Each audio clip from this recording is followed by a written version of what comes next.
It is a fast-acting viral strain that infects the host immediately, and upon getting sick, the infected will become racked with coughs, sweat profusely, and start to get the shivers and chills. There he is, the legend. The man, the myth, the legend. Yeah. You can't literally run a promotion just for the AEW, what do they call them, sickos? Thank you very much, TikTok and AEW. See you tonight. Tony Khan started telling people there's no such thing as long-term booking anymore. It's week to week. The best guys, Tony Khan. Because we have just secured the bag. It's not like I tried to be a character. It was just sort of happened naturally. But it was never something I intended. It was just something that happened because the wrestlers asked me to do things in matches, and I do them.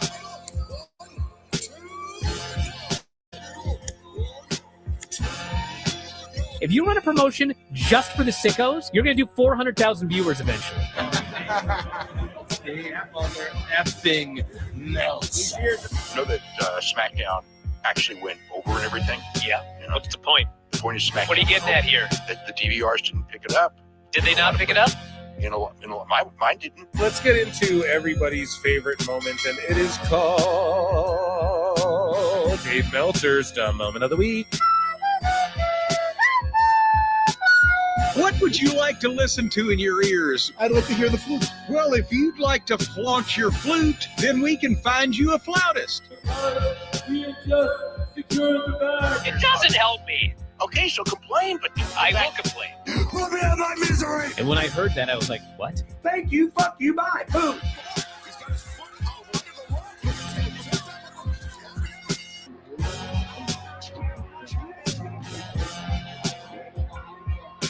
You got to run a promotion for everybody. The sickos can be the ones that buy tickets first and spend the most money on the merchandise.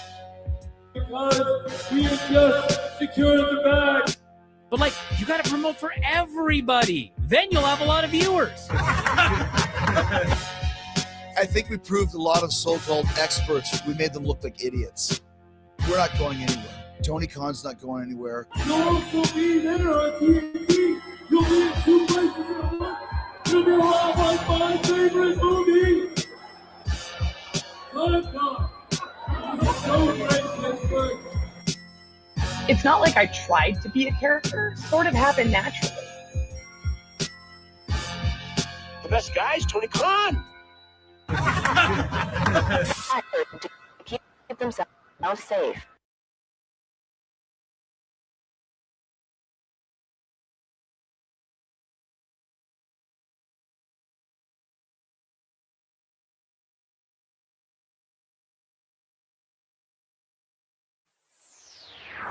I look and see it's not just me. Jeff, why do you insist on doing this dumb internet shit on TV?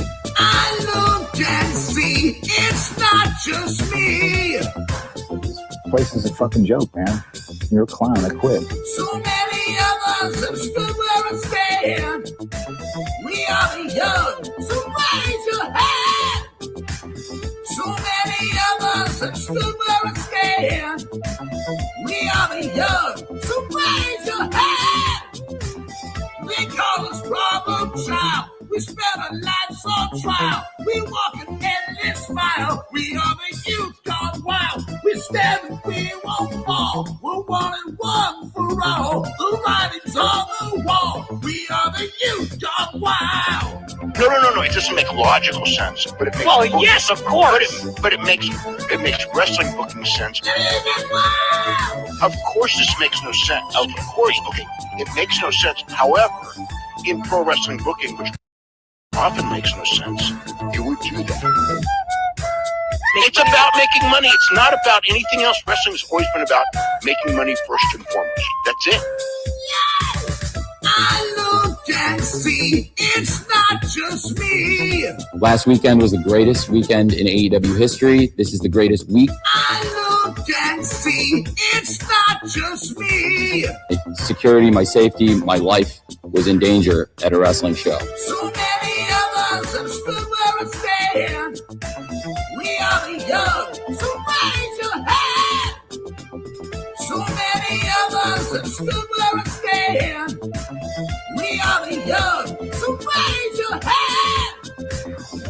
call us problem child. We spend our nights on trial. We walk an endless mile. We are the youth gone wild. We stand, we won't fall. We're one and one for all. The writing's on the wall. We are the youth gone wild. They call us problem child. We spend our nights on trial. We walk an endless mile. We are the youth gone wild. We stand, we won't fall. We're one and one for all. The writing's on the wall. We are the youth gone wild. Wild. Yeah! If you're familiar with how we do things often here on these Wednesdays, it's a lot like one of my favorite movies, Penta. What? Fuck you. Fuck you. Yeah! Yeah! Well, folks, it's been a night to remember, but right now we are out of time. I'm Nick Diamond. I'm Stone Cold Steve Austin.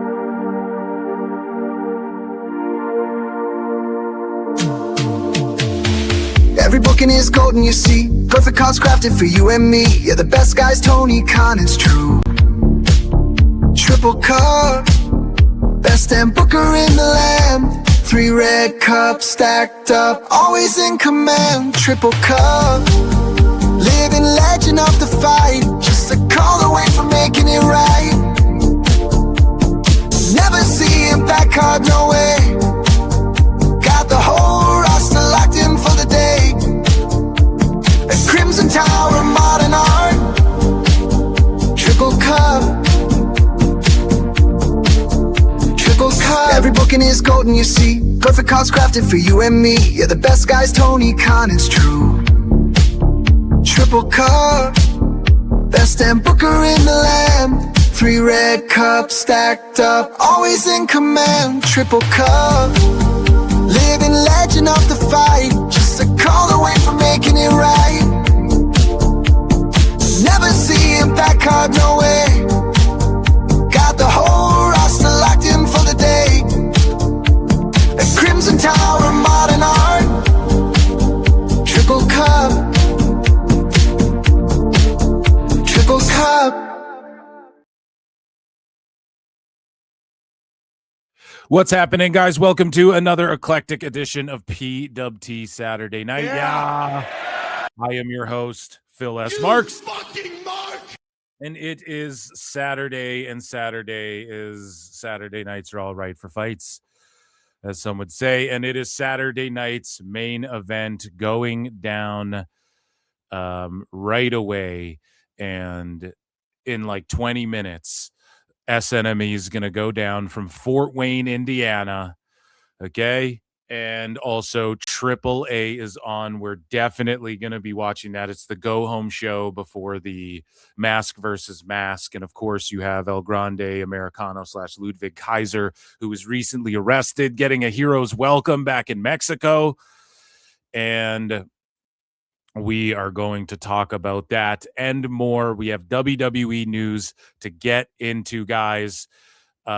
Saturday night's main event, we have Becky Lynch versus Sol Ruca in what was originally marketed as a non-title match, and then it got switched to a title match, then it got switched back to a non-title match. So I have no clue what's going on there. Lex, do you know? I don't know. Okay, me neither. But either way, I think this means Sol gets the win, and then there's a rematch for the title, but they just didn't want to like jumble the title around or have Lynch drop it and then lose again or whatever or like beat Sol, and everyone's like, man, she lost a million times. Then Sol gets the win, and everyone's like, what the fuck, you know? So I think Sol will get the win, and it doesn't mean she won't win the inevitable match where she gets the title, but I don't know. You know, they're doing something with this. Speaking of intercontinental titles, guys, we're just getting into it. If hit like, hit subscribe, hit retweet, hit heart. If you're on Kick, check me out. And yeah, do what you guys do. Support Super Chat in. hit a fucking gift a membership. That's a nice thing to do. And hit up Member Mondays, 99 cents to become a member. I do weekly bonus shows. Those are my plugs. So, for the IC title and the men's side of things, okay? Penta versus Ethan Page. Ego is taken on Penta. Now, I just don't see it being Penta's time as far as it being up, but his time is now, you know? That being said, I could see them like giving it to Ethan Page just because like they've done shit like that with him and they're really trying to get him over. And in NXT, he just kind of went in and won some belts. You know, he just sort of creeps in, wins whatever title. So I don't think they'll beat him, but if they did, it's not going to hurt Penta. And then there's a rematch and it will elevate Ethan. That could be the sleeper, title switch. And maybe that's why they made the Soul Becky non-title and flip-flopped it, because they were like, oh, fuck, we can't have Soul and Paige win the titles. Or maybe that's just a dumb way of thinking about things, and I'm just like projecting that on the WWE for some reason. I don't know. I'm just speculating here. Phil S. Marks, right? We're just talking through this thing here. So we have a world, and like, look at, dude, it is Title Tuesday. It is Battle of the Belts Saturday night main event, like 3 title matches, but we thought we were getting 4. World Tag Team title match. And very Raw centric, you know, I guess, other than the women's tag titles. This show's very Raw centric, I guess, right? Or is Alexa and Charlotte, I guess they're technically SmackDown, and then Rhea's SmackDown, and then Jade and them are SmackDown. Okay, so it's a good mix. It's like, I guess, mostly Raw and then 2 matches SmackDown. Either way, that doesn't matter. The Street Profits versus Logan Paul and Austin Theory. For the World Tag Team titles. I could see one of the Street Profits breaking up and joining the Vision. Now, does that happen tonight? I don't know, but take that to the bank. Okay. There's a bold prediction. I could see the Street Profits breaking up and then one of them joins the Vision. I don't think they're winning the titles. The women's tag title match, Brie and Paige versus the Irresistible Forces. Now, I believe that they've been racking up the title defenses with Paige and Brie because you just signed these guys or these gals back. You really want them to fucking like do some shit and get some matches in. And Paige is going off. Like, she's wrestling really well, taking some pretty fucking crazy bump, not like crazy AEW crazy, but like some fucking bumps where I'm like, whoa, I didn't see that coming, you know? But I think the Irresistible Forces are going to win these shits back tonight. And I think something's going to happen where I could see the Bellas like going heel on Paige whenever Nikki comes back, but she's busy. So that won't all happen tonight, but that's kind of where I see it going. The Bellas will beat the shit out of Paige, and then Paige will team up with like whoever the fuck to fight the Bellas maybe after this. I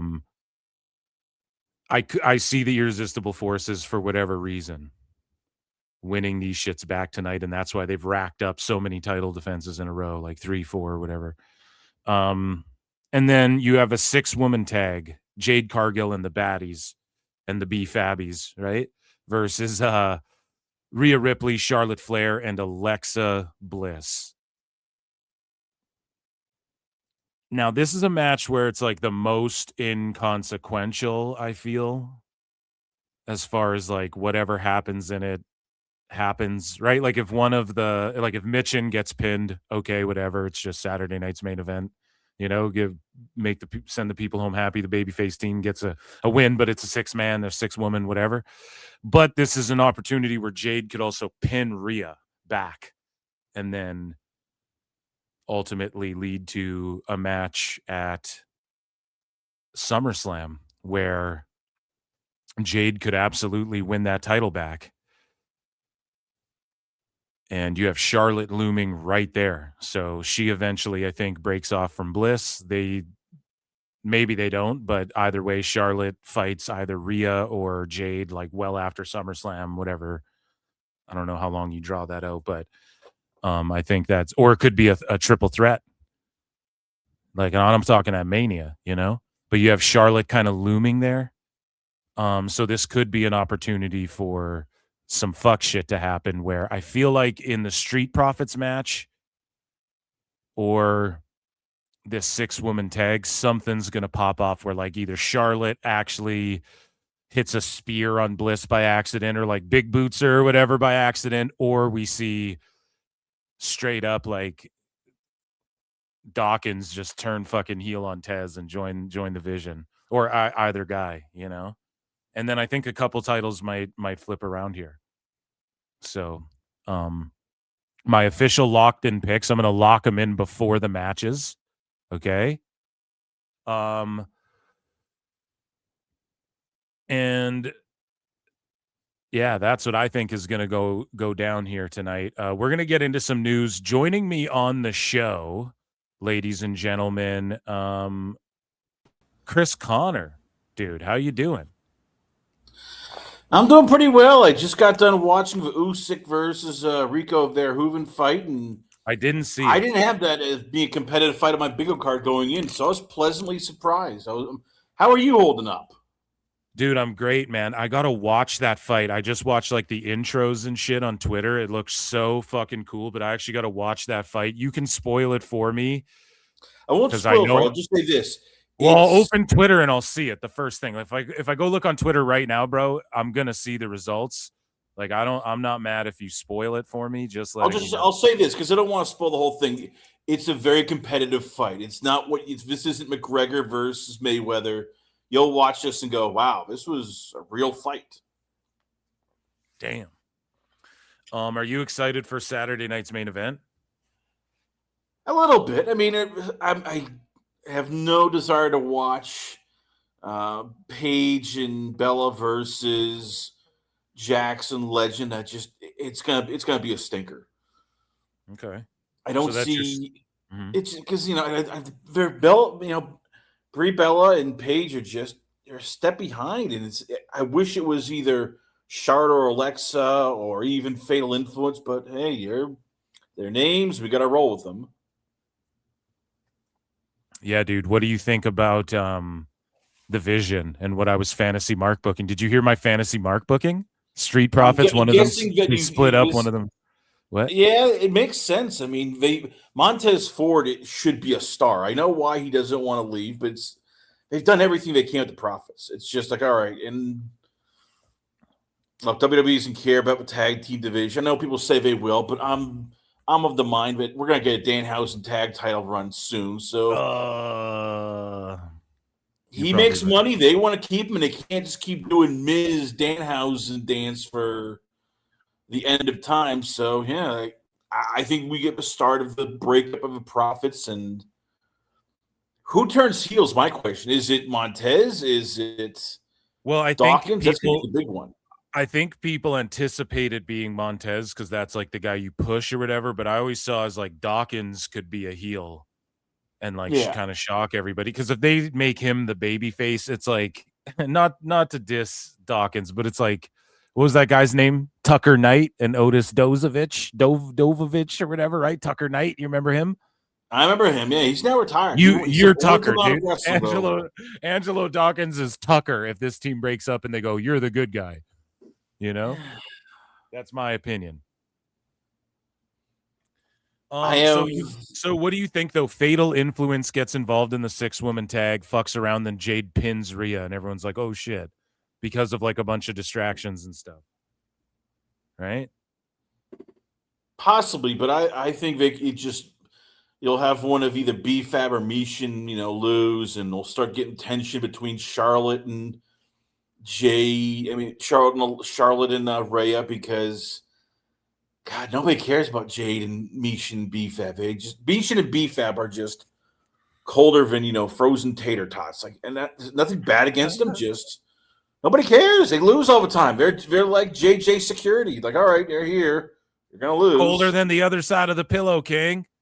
True. Wrestling Chico for two sweet says happy Saturday night's main event. Phil PWT for life, Chico.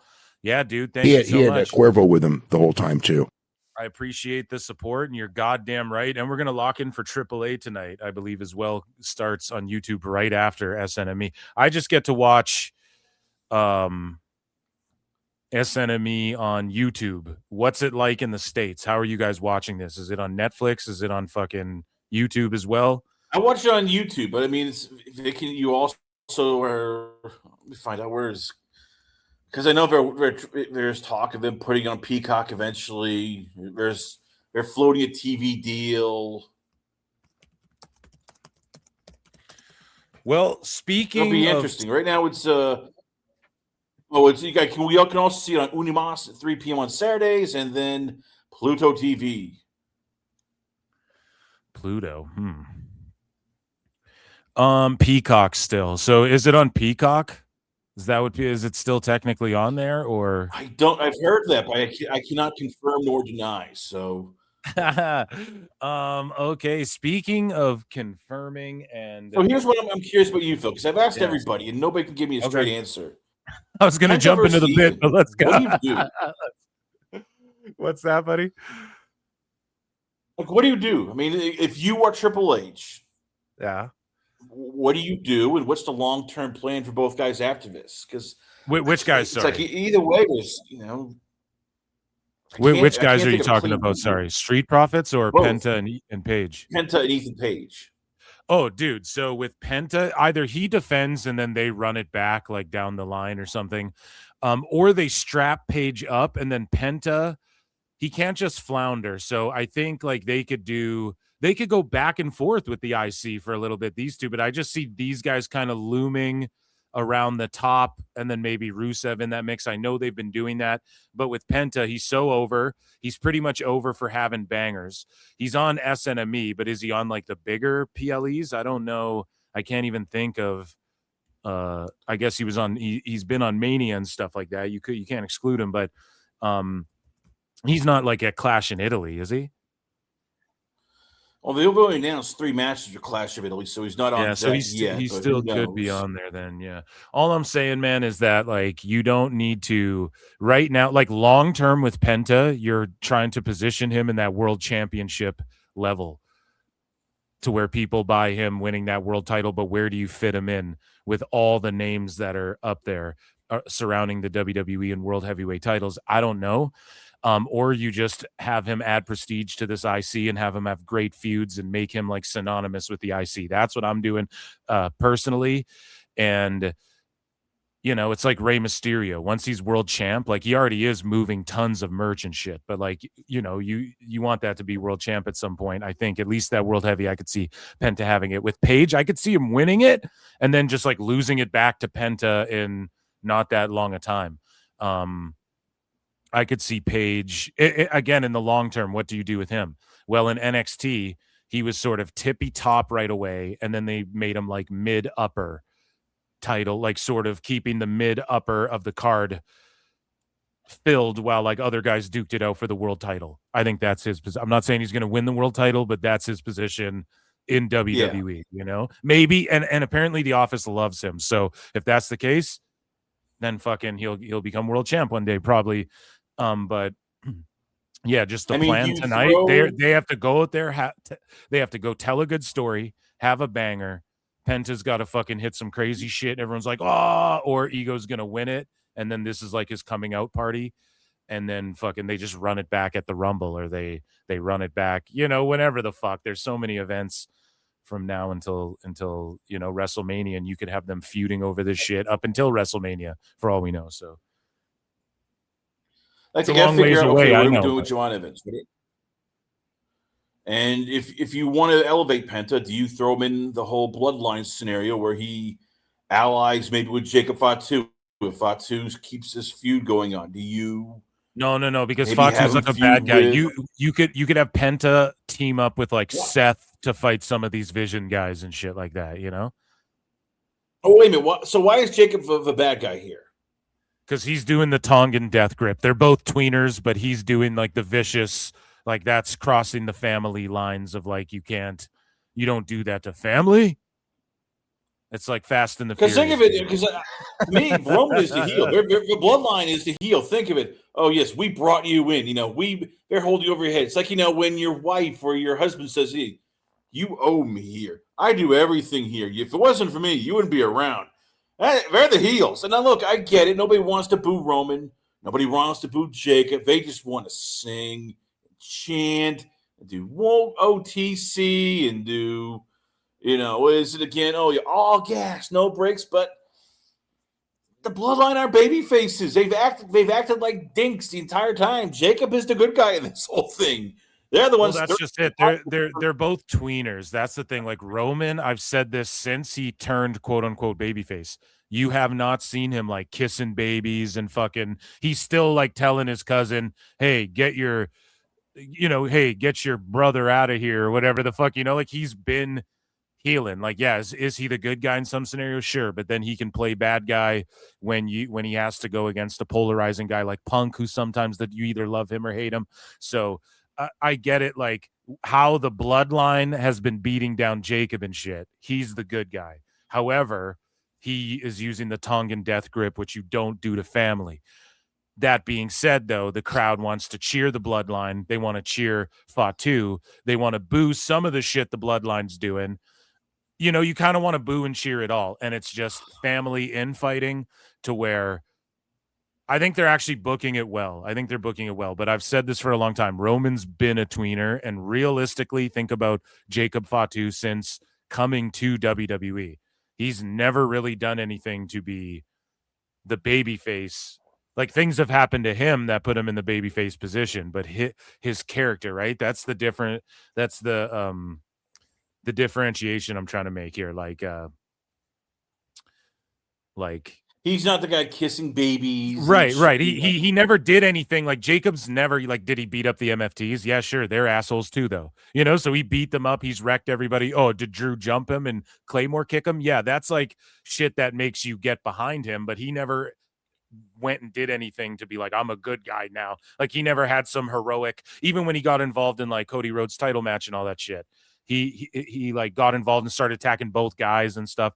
So like Jacob is just there to get to his title. Roman, same shit. Now the Usos, you can say what you want, like they've been baby faces like leading into this as well. So but they were kind of teasing a little bit of heelness. They were kind of doing some heel shit. Rhodes is doing heel shit. It's all fucking tweener shit these days, dude. It's very Attitude Era-esque if you really think about it. But I will say that I like the way they've done it with Roman and Jacob. It fucking works. You can't do this all the time. Like it worked with Roman and Punk, but really like other than the I'll bury you next to your father, which is fucking crazy. Punk didn't really do anything to be like the heel, It's just you either love him or hate him type shit. And Roman seemed more like the heel in that situation. So yeah, I don't know, dude. I like that dynamic, and that's going to be a banger at Clash in Italy. I can't wait for that shit. It's crazy, isn't that like go with Penta though? Because it's almost like, well, you can't turn him heel and feud with Oba because that won't work. Maybe do a Judgment Day, but again, it's like, all right, that still feels like a drop down. Like, oh yeah, it went from having IC championship to now feuding with Austin Theory and Logan Paul. Okay, they got to do something, and I don't know what it is because it's like you start looking like. We need to elevate main eventers, but we don't have enough main eventers to elevate the mid-card guys. So TV roster, PLE roster, baby. You know what they Sometimes say. in life, you got to be a hoe. Also joining us on the show here, ladies and germs, JJ Alexander. Oh, yow. JJ, what's up, buddy? Who's in here with me? It's me. I'm here, JJ. I have not told him about our show because I know you want to.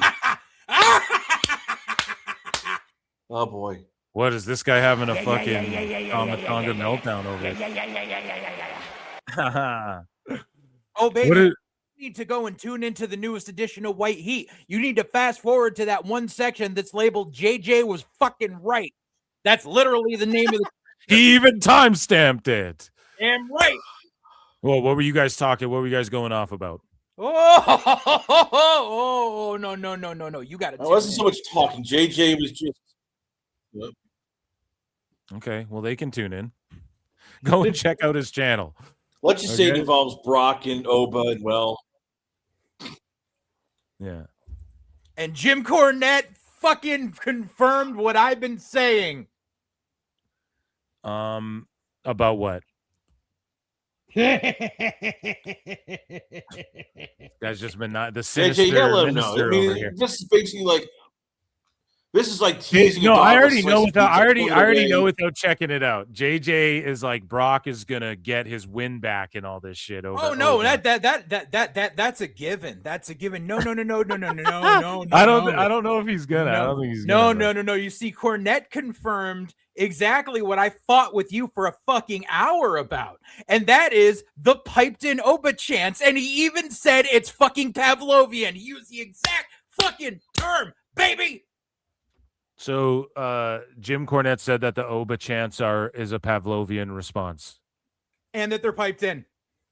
Yeah, well, yeah, I was gonna say, like, everybody knows that it's a Pavlovian fucking response. That's not what we were debating. At least I didn't think, me and you. But it comes to That's them what being you kept debating in, me about.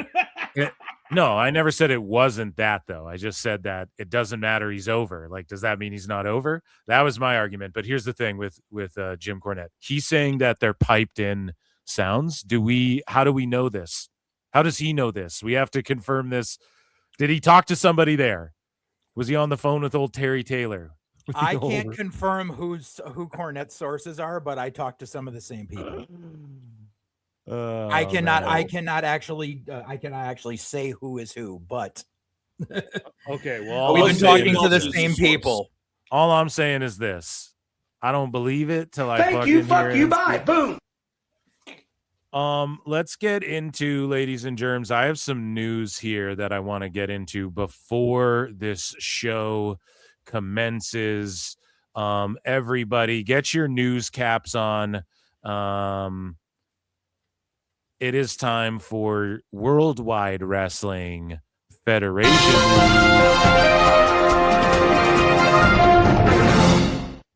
So WWE star Danhausen signs with Adventure Media. So shout him out. That's very nice, very evil, very good, and all of those things. He'll get lots of more monies to build laboratories and cut the power out on SmackDown. Did you guys like what they're doing with, Danhausen's like mystery science laboratories he's got going on backstage at all the shows? You mean that's going to lead to being Omos? Omos as like it's going to be Omoshausen as a giant Hausen instead of the mini Hausens, because we already saw the mini Hausens. I'm going with Baron Corbin. I know that JJ thinks I'm full of it, but I like that because they're talking about him coming back, Chris Connors, and it's like this, dude. Bro, no one was talking about him coming back. Meltzer made that shit up. But we don't know for sure. We don't know for sure because people are floating all of that stuff around. And I will say this: if it's Corbin, Omos to me is the fun. Like, you as well in the tag titles, and it works, right? Like he's like he's Danhausen's heater, essentially, right? I could totally see that. But Corbin could also be that guy. Like, Corbin's a big ass kicker. So, and then like he can also do jobs and shit. Corbin and Danhausen versus Miz and Kit Wilson. Like, it would just be them given to these guys and shit. I could see it, but I don't know. I was just more or less into. Do you guys think it's too goofy, or are you into like the laboratory sketches he's doing now? Like, I think it's funny. It's very indie to me. I don't like it, but I'm not the target audience. So again, I mean, me and JJ are not. The little kids, the people who love comedy, they're eating this up like it's ice cream on a July 4th. So look, I hate to say this, Danhausen works. I don't like it, but he works. We got a couple haters. Couple haters. So we move along here, and WWE's return to live events this summer is reportedly being used by TKO as a test to see if a larger house show schedule could return this winter. The decision will depend on the financial success of the tours and talent health throughout the run. Select main event stars were approached about working the events and were given the option to decline the dates if they wanted. So again, this was sort of what I was saying. Like, I thought Cena was going to announce some shit like this, like, hey, house shows are coming back. But, it's different in that it's mostly NXT people. Some of like the lower, like maybe you get Cardona's or whatever. Some of the lower guys who need reps and like Fatal Influence or whoever the fuck you have on SmackDown and Raw mixed with NXT people. And then, okay, like Finn Balor, might come to town and fight Dirty Dom, but they can turn that shit down if they want. And, you know, or like, you know, Punk might do a run-in in a town. It won't be big like the MSG house shows, but they bring the house shows back, do the BC towns. You got to start doing that. I mean, the writing was on the wall. You don't got to be fucking Dave Meltzer. You don't have to have the mind of Meltzer, okay, to understand what they were doing. That more than meets the eye with these live events, Brian. But, yeah, what do you guys think? This is definitely a positive for pro wrestling and WWE just in general. Yeah, definitely. I mean, they you know, it gives a lower price point for some people, and it gets these NXT kids their fucking reps that they so desperately need. And they can also try out stuff like, all right, new moves, maybe new gimmicks. They need to do something because there's not enough time and not enough TV for all these people on the main rosters and the NXT kids coming up. Right. Yeah, go and learn a new hold, pal. Go to Poughkeepsie and go to Boise, Idaho and learn a new hold, pal. Yeah. They need to bring back like the old WWF event center that Sean Mooney used to host, where they would hype the house shows and they would just like, they would have like the two big matches announced for the house shows. Like, and everything else was like, you found out when you got there. Like, I remember like when I was like 12, like the big push was the house show loop. The main event was a tag match of Taker and Ultimate Warrior versus Berserker and Papa Shango. Like, that was the big selling point. Besides that, you just knew other people were going to be there. That was it. Yeah, dude. Weren't we talking about favorite matches on Patreon or whatever? Oh, yeah, sure were. I wanted to plug that too. I dropped a 3.5 hour long with JJ fucking on Patreon, a bonus episode of Dave Meltzer Dumb Moment of the Week. We watched the Insight Chris Van Vliet interview with Dave Meltzer where he tries to justify and quantify fucking his star ratings. It's hilarious. It's legendary. Check it out. Sign up for the page. The link is down below and check that out. But moving along here in other news as hold on here. Sorry, I gotta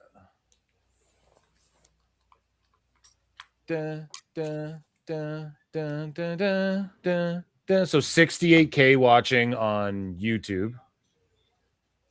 At least from what I can see here. 68K for what? On YouTube, watching on YouTube. 68K watching live. Saturday night main event. Oh, all right. So here, I want to put a poll in the chat, guys. Sorry, we got off talking about Danhausen and shit. I'm going to put a poll right here. New poll.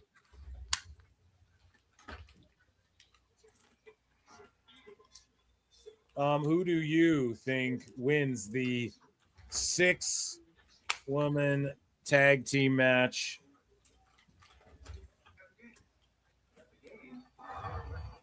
We have team, I guess we'll just go Rhea,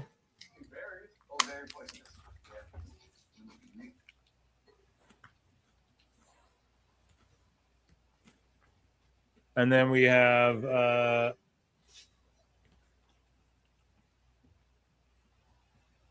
Jade, Mitchin, B-Fab, and then I'll add a DQ schmoz. Okay, so guys, I'm creating this poll. It will appear on screen. If you guys are just listening, you can still follow along on screen wherever you're watching this. If you're on X, you can vote in the chat. If you're on YouTube, kick 1 for Ripley, Flair, Bliss, 2 for Jade, Mitchin, B-Fab, 3 for DQ schmoz. Who do you think wins the 6-women tag team match? 1 for Ripley, Flair, Bliss, 2 for Jade, Mitchin, B-Fab, 3 for DQ schmoz. Get your votes in. I'm locking my vote in. I think Jade is going to get a pin. I'm voting in the chat myself. Okay, I put 2s in there. 2, sweet. Everybody votes wherever you're watching this. Thank you so much.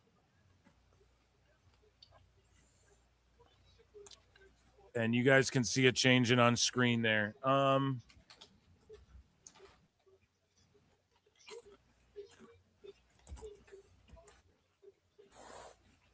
So let's get into. Are we gonna? Yeah, we should watch this goddamn match. It's gonna go to commercial breaks. I already know because it's SNME. Yeah. So we'll jump between this and.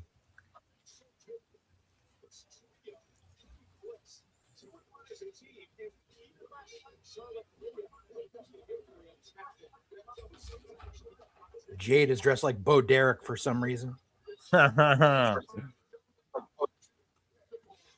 So my pick is locked in. I'm going Jade and the B Fabbies. Chris Connor, who do you got? Lock it in. I'm going with Rhea, Charlotte, and Alexa. Who do you got, JJ? Baby faces win. Aftermath. Jade lays out Rhea after the match. Same as last night.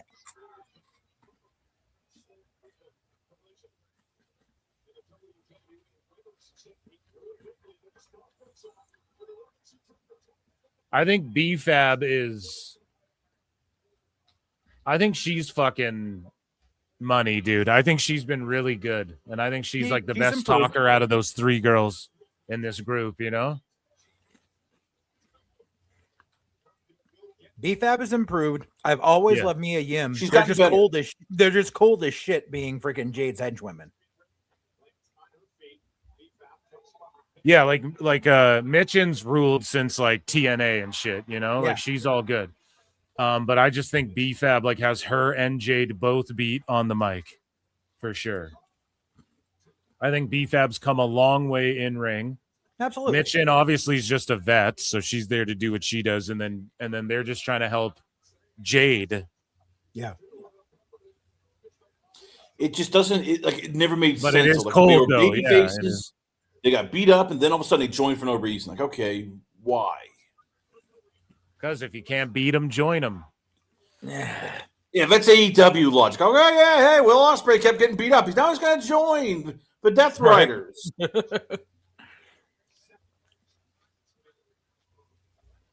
Yeah, speaking of house shows, yeah, that's definitely a vehicle for Jade to actually get better if they put her on those. Oh yeah, big time. She can main event a bunch of those shits.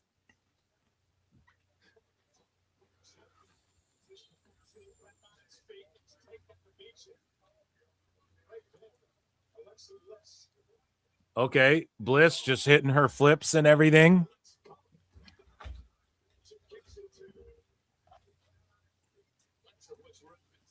But yeah, guys, make sure you go and check out that bonus Dave Meltzer dumb moment. And then also Giga Chad Chris Van Vliet dropped a pod with Dan Soder and Will Sasso.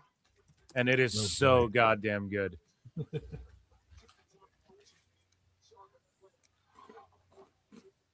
And the way they talk about doing impressions, and Sasso's like, yeah, like, you know, I do Macho Man, but I'm like doing an impression of your impression and shit.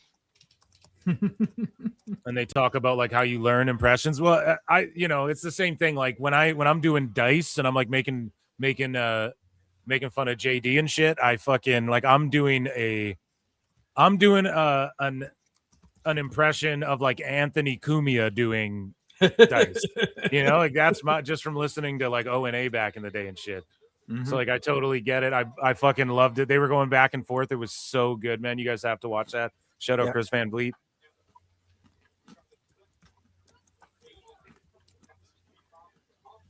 B-Fob. He called her B-Fob. I don't know. I have the volume turned down. And B-Fob. Key fob. Everybody's like paying homage to Michael Jackson. Is that what they're doing? Okay. I think like that's what everyone's doing. Yeah. That makes sense. Which that's fine. Lock them up. No, I'm just joking. Guys, vote in the poll. 1 for Ripley, Flair, and Bliss. 2 for Jade, Mitch, and B-Fab. Wherever you're watching, just in whatever chat. X, Kick, YouTube. DQ or Schmaz is 3. 1, 2, or 3.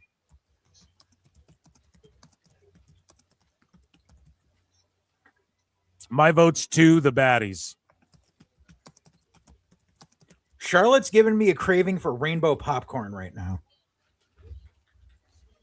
That is one colorful outfit. I'll say that.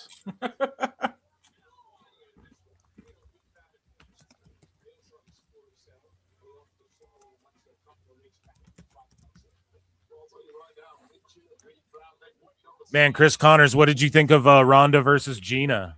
It was what it was. I mean, it was Yeah. Tyson versus McNeely, for females, except Ronda. What do you think of the overall MVP, MMA like production? Do you think they're gonna do some good shit? Like No, because they don't have any run people. I mean, Scott Coker I trust more, and he now has I know, $60 me million too. war How chest. sick is that, dude? Dude, we got to do a fucking fight pod, like once a week or like once every other week. We got to link up and do a fight pod, man.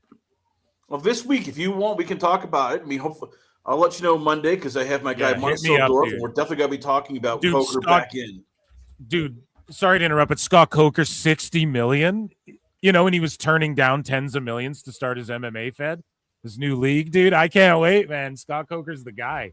He has the best eye for talent in terms of just finding people who are young and not under the UFC banner. So I have more hope for them than I do Jake Paul. Just, oh yeah, let's get Francis Ngannou versus Mike Tyson. Why not? Yo, the Baddies got real good heat right now. Jade hitting the push-ups and crowds booing the shit, reacting really good for this match, and they want Charlotte to get that fucking tag. They're behind her big time. No, but dude, I'm with you. Like, what do you think about like the fighters coming out of the LED board tunnel? I thought that was sick. It was nice. It gave it a big feel. Like, all right, these are major stars, not just house show people. Kevin Pierpont for Too Sweet says Charlotte dressed like a schoolgirl OF content. Just one, just un-OF content. I don't know. I have a few friends that are OF from it, models, but- and they don't really couldn't consider that schoolgirl. It smells all nice and flowery. Don't forget to bring a towel. Thank you.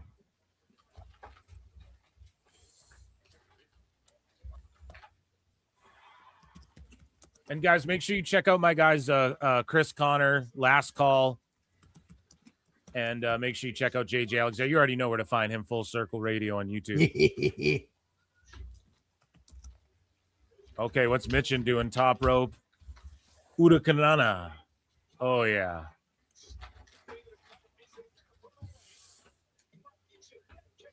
Let me see here.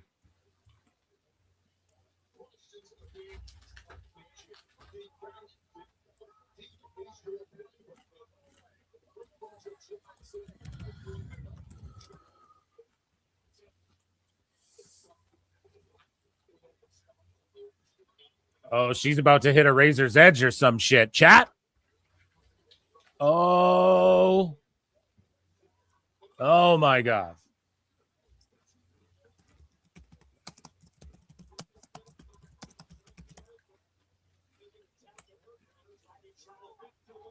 Yo, BFAB's been like MVP of this match on that team so far, in my opinion.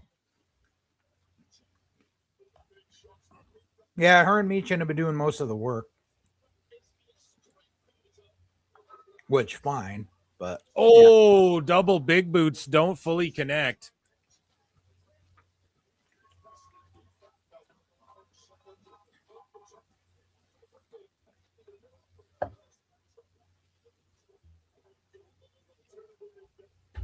Yep, this is your classic cutoff. Double down. Crawl, crawl, crawl. Rhea's waiting for that hot tag.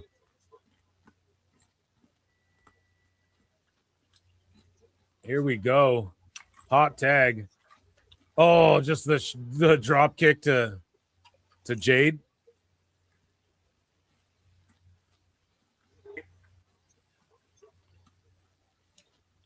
Oh, yeah.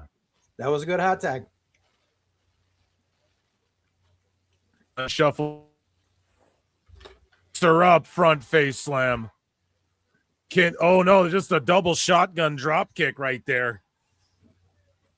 Or maybe not shotgun style, but it was fucking ferocious.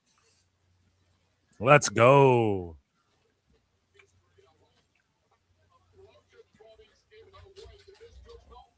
Rhea over the top. Mm-hmm. Oh, lays it in on Mitchin. Oh, and she's just throwing drop kicks all over the motherfucking place. Yep. Fucking Okada over here. Okada Ripley. I like that they're being a little more subtle with the ads. Not that I'm a big there's fucking advertising. Look how she laid that drop kick in. Yep. Holy fuck, man. You could argue she's better than almost anybody now on the roster when you give her the right people. Oh, yeah. All these girls see, and Chris, you were saying this is going to be a stinker. Crowd's super into it, and all these girls are on. No, I said that a stinker would be Lash and Nia versus Bella. Oh, sorry, that's going to be mistake. terrible. Yeah, that's My just going to be mistake. terrible. Sorry, yeah, my bad. Actually, you did say that. Riptide.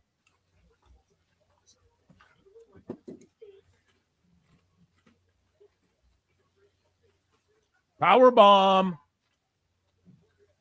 Oh shit. Electric chair buster. Oh, Poison Rana. Woo. AE dub.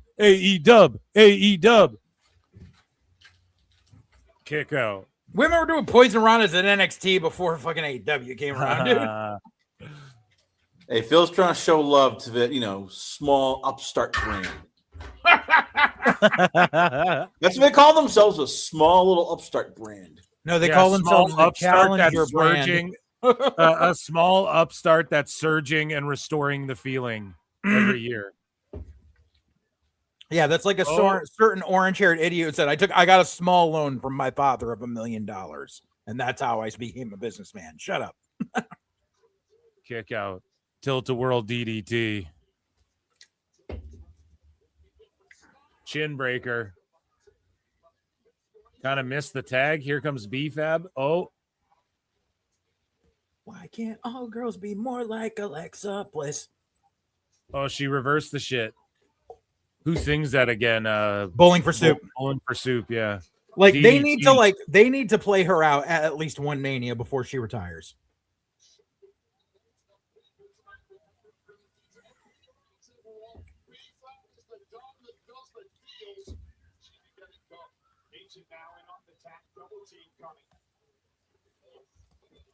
She's gonna double DDT them, isn't she? Yep. Oh, crowd pops big, and now it's Charlotte. So Charlotte was the one selling her ass off, and then made the hot tag. Now she's back, and then she gets like the hot tag. I'm assuming the finish is coming sooner or later. Yeah. So now she's the one like hitting the big comeback. Uh-huh. Fucking hilarious. Oh, that's my funny. That's really God. funny because Charlotte has now played Ricky and Robert in this match. Yes, dude. That's what I'm saying. Like she did both, and the crowd was so behind it. The whole Remember, way, like, both what was times. it, like 2 years ago when everyone's like, we're so sick of Charlotte Flair and everything.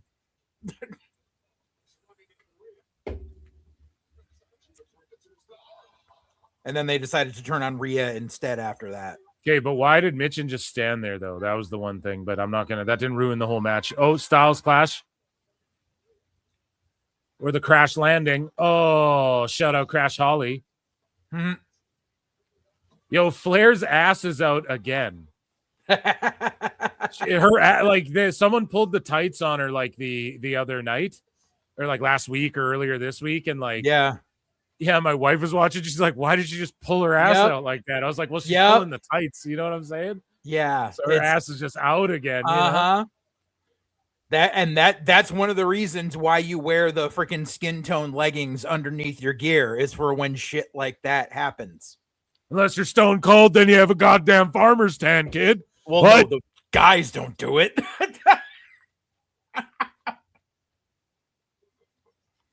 What? Allow their trunks to be pulled and shown their rear end? No, where the... It's just it's a layer of protection. You always wear this. You always wear the skin tone tights underneath your gear. It also keeps your gear from smelling like a bad fucking can of tuna. Something Jamie Hayter never learned. Something what? Something Jamie Hayter never learned. Oh my God. What are you saying, dude? JJ's just throwing little, he's like Kevin Hart. He's throwing little, shots here and there to everybody.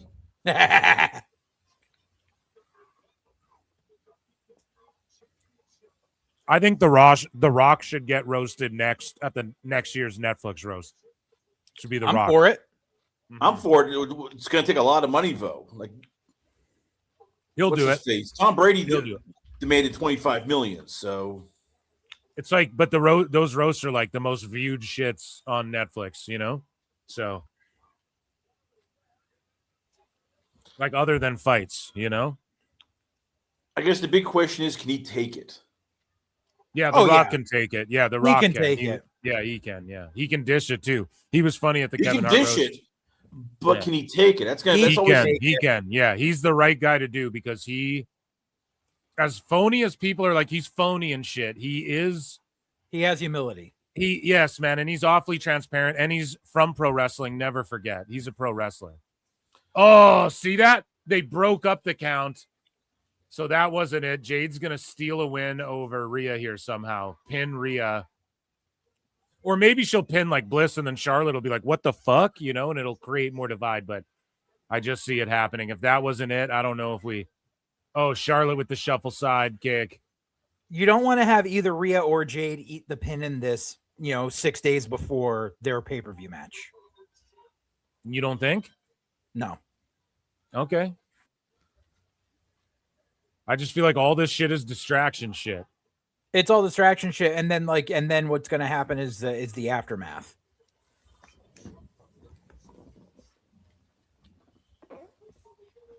But yeah, the Rock. Oh, the mega. Okay, we almost had the Mega Powers fucking handshake there for a second. Yep. The Rock can handle the roast, though. I'm fucking nominating him officially here at PWT. Phil S. Marks nominates Dwayne The Rock Johnson. All right, we will see, because two guys who turned it down who I thought would do it were Jason Kelsey and Michael Jordan. Okay, but here's the thing. Jordan, Fuck I Michael can see Jordan. that. Jordan, I can see that because he's got an ego, you know? Like, and I could see him not wanting to get rid. Oh, see, it's done. Called it to a fucking T. Called it to a T. Poll is done. We are stopping the poll, ladies and gentlemen. It is tied 36% and 36% tied. 29% thought a DQ schmoz. I am 1-0 tonight. It is Jade who got the win, pinning Rhea Ripley. And I could see Jade winning that title back off of Rhea at SummerSlam. Come SummerSlam, she'll win it back off of her. No.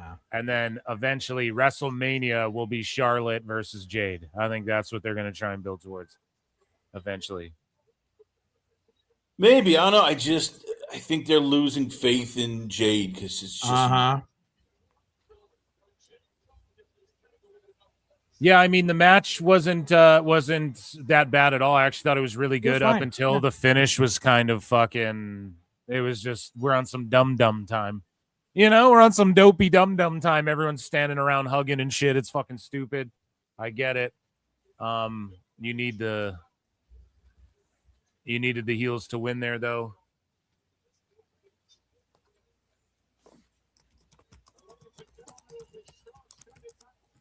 And now everyone's telling each other to suck it and stuff. But yeah, nobody wants to see Travis Kelce get roasted. Like, we already saw Tom Brady. We don't need, like, you know. And then Michael Jordan. Jordan Kelce. roast.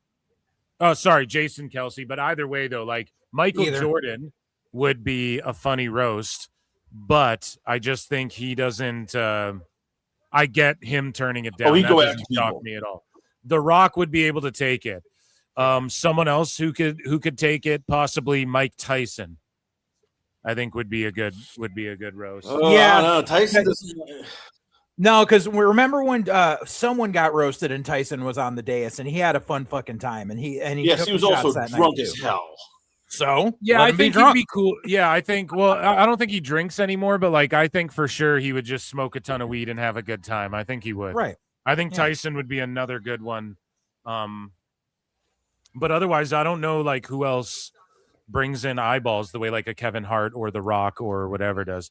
But let's get into some more breaking news here, ladies. A Ryan Reynolds roast might be worth it. Yeah, but he just won't. He won't let his wife get roasted. His wife would just. That's true.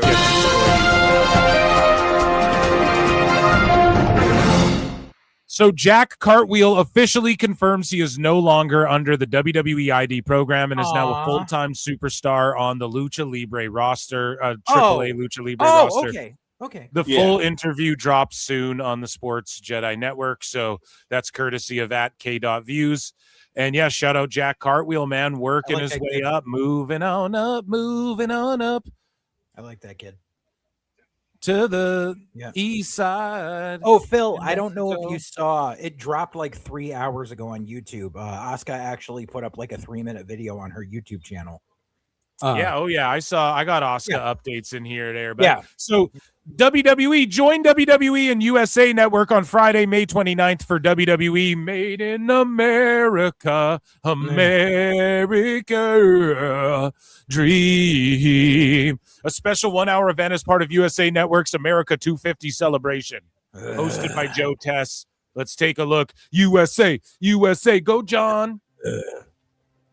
WWE and the USA go hand in hand because in many ways, I feel like we are America's greatest export. It was an opportunity for a regional promotion to become a national promotion. People would find it on their brand new cable box. America, fuck yeah. Pop culture could no longer deny pro wrestling. Finally being like, hey, bring them on. Political. I'm down, dude. UFC 250. Are you pumped for that card, Chris Connors? UFC Freedom 250. I'm getting excited about it because I like Alex Pereira versus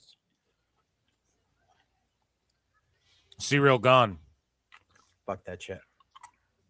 I think Chris might be cutting out there, but either way, look, anytime you get you cut out there Alex for a Pereira sec, versus buddy. Cyril Gunn is a good fight. Yeah. Pereira gone, dude. I can't wait. Discourse was leading the cultural revolution. WWE was paying attention. The wrestling business was changing. Everything was on the line. This is big money, big ratings. Speaking of big money and big ratings, Sassy Girl gifted 5 Pro Wrestle Clips membership. Whoever got those, if you're the GOAT, thank you, Sassy Girl, for the big support, huge support. And guys, you can give memberships or become one for 99 cents. I do bonus shows every Monday. This Monday, I think we're going to watch Raw, I'm thinking, because we took a few weeks off doing that. And I appreciate it. Air horn. And if you got gifted that, say thank you to Sassy Girl. Thank you so much for the big support. Wrestling has become one of the leading forms of entertainment. You know, Boris wanted that shit. This amazing spectacle that just at its core is America at its best. WWE Made in America. Special event May 29th. Part of America 250 on US. I am a real American. Fight for the rights of every man. Are you guys going to be watching that or what? Nah. I'm over all of this. I'm over all of this America 250th anniversary shit that's just wrapped in fucking capitalist bullshit. I'm tired of it. Yeah, that's like every holiday, though, you know, or it's not even really a holiday, but it's like an anniversary, birthday. I get it. They're marketing the shit out of America. That's we're like, great I thought because this we was have a bunch America. of rich assholes fucking pulling all the strings. Like, no, fuck America that. was founded on marketing, brother. No? I have always hated this like patriotism equals fucking dollar signs bullshit. Fair enough. That shit. I've hated it ever since America started becoming a thing fucking 25 years ago. So Triple H was internally removed from WWE's list of active wrestlers earlier this month. Despite officially announcing his retirement at WrestleMania 38, he had still remained on the company's internal active wrestlers list until now, according to PWI. So I mean, that's an interesting like I think it's just a factoid, I error. guess. You know what I mean? Like it's a factoid, I guess. It's like Trivial Pursuit, but it's like what does this really matter? You know? It's a slow news day, so they want to go, all right, hey, we got rid of it. We took our time.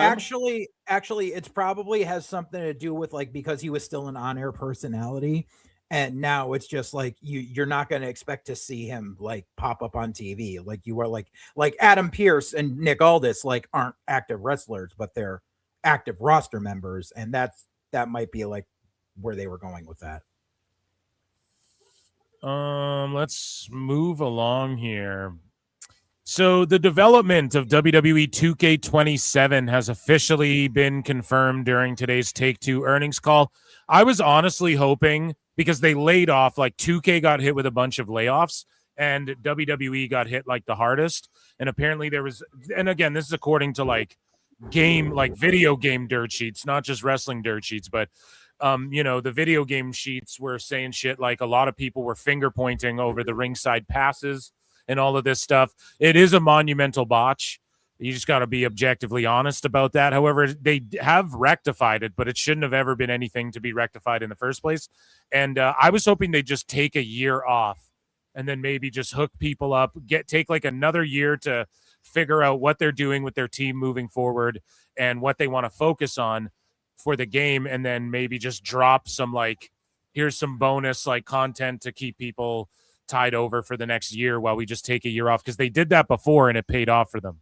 And I just think 2K26, I don't know, is a pretty big botch. I think more people are picking it up, but a lot of people are just upset even with the state of the ringside pass. So I don't know if you guys are playing it. I've been playing some 2K26, but yeah, it's not a game that needs to come out like once every year. It can come out once every 2-3 years, and that's fine for wrestling games, I think.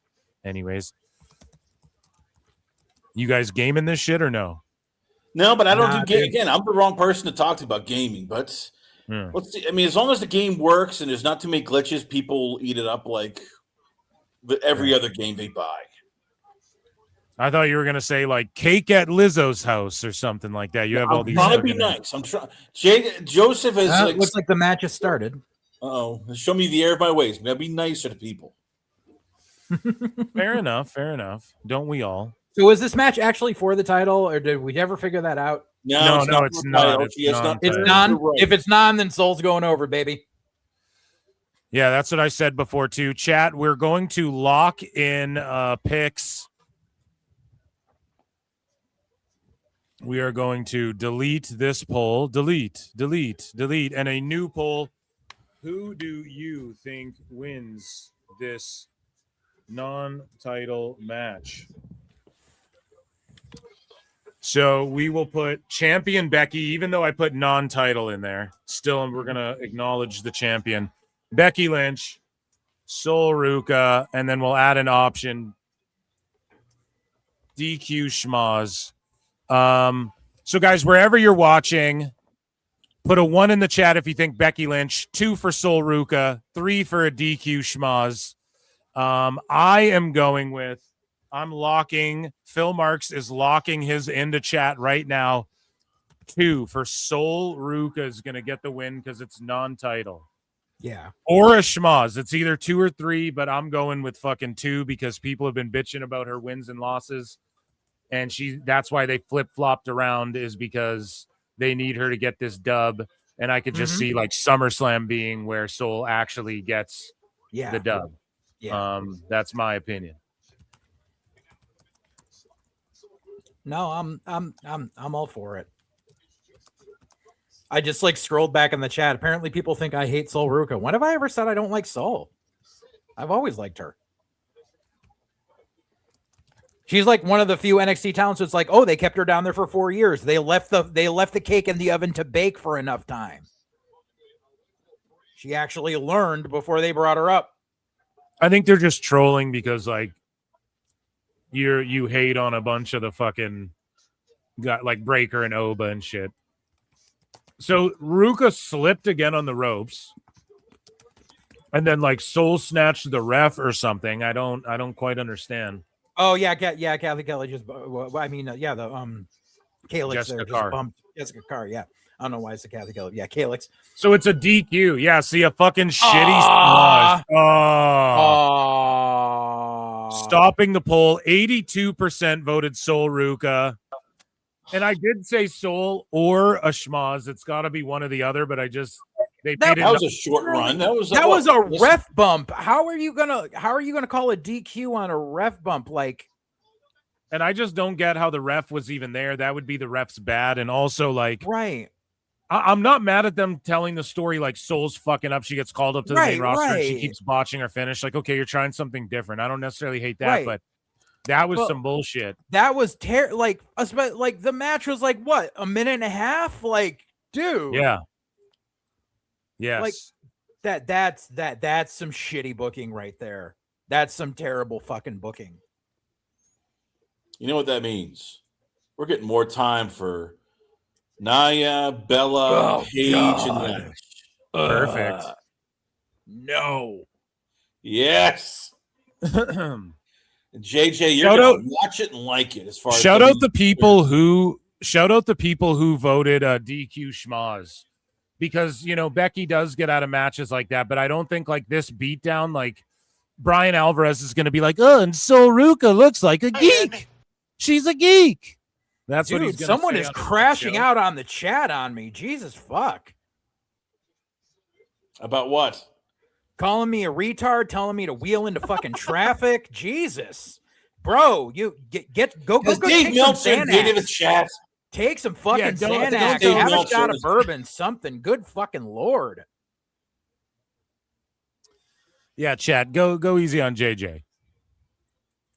I'm not saying go easy on me. I'm just saying if you're fucking crashing out over the fact that I said that the booking of this match was bad, and you're telling me to go fucking KMS, like, dude, bro. Yeah, that's too it's not savage. that You can't fucking be saying serious. shit like it's not that deep, bro.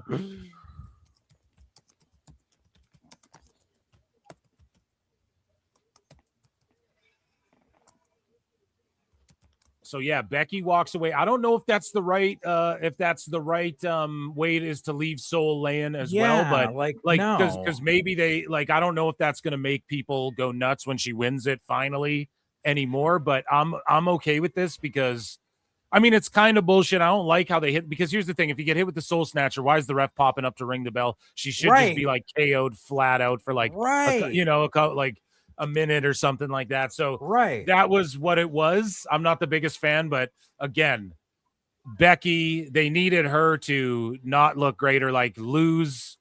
Well, she won technically, but she had to like narrowly escape or fucking get pinned or DQ her way out of there. And then Soul's going to eventually get her. And I just know Brian Alvarez is going to fucking melt down about this on his show, dude. He's going to fucking lose his shit. Yeah. He's going to absolutely lose his shit. So people were saying that the women's tag match is supposed to be the main event as well. What? Yeah, that's what the rumor was on Twitter, but I don't know. I would go with Ego and Penta. Terrible. Yeah, Ethan and Penta should be the main.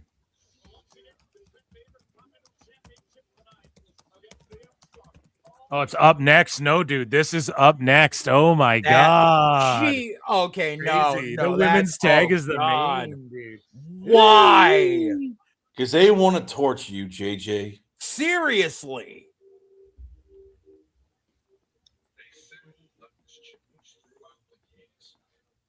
Yeah, so okay, this is a dope promo for the IC title, though. Oh yeah, absolutely. Great package. So guys, we didn't get a lot of time to vote, but enough of you jumped in. 10 of you voted for Soul, right? Enough of you jumped in and voted for her, like with time to spare. Whoever voted DQ Schmaz, good for you. And yeah, that is, if they were going to do that finish, though, it could have been for the title, and she just like escaped with it. I don't know why you needed it to be non-title, but maybe they just didn't want to overload with title. Now, I don't really fucking know. I don't understand what they were doing with all that. Right. It's all good. They probably want to say, well, she losing 2 matches and then getting shoved into a title picture. It makes no sense. Now Soul can go, well, I beat you, so I deserve a title shot. Right. Yeah, probably SummerSlam. But I mean, even if the plan was for Soul not to win and Becky to do something dastardly, like that whole scenario was just bad. Like, not a fan. Okay. And this entire freaking package for the IC title, like, this should be the closing match. Like, oh God.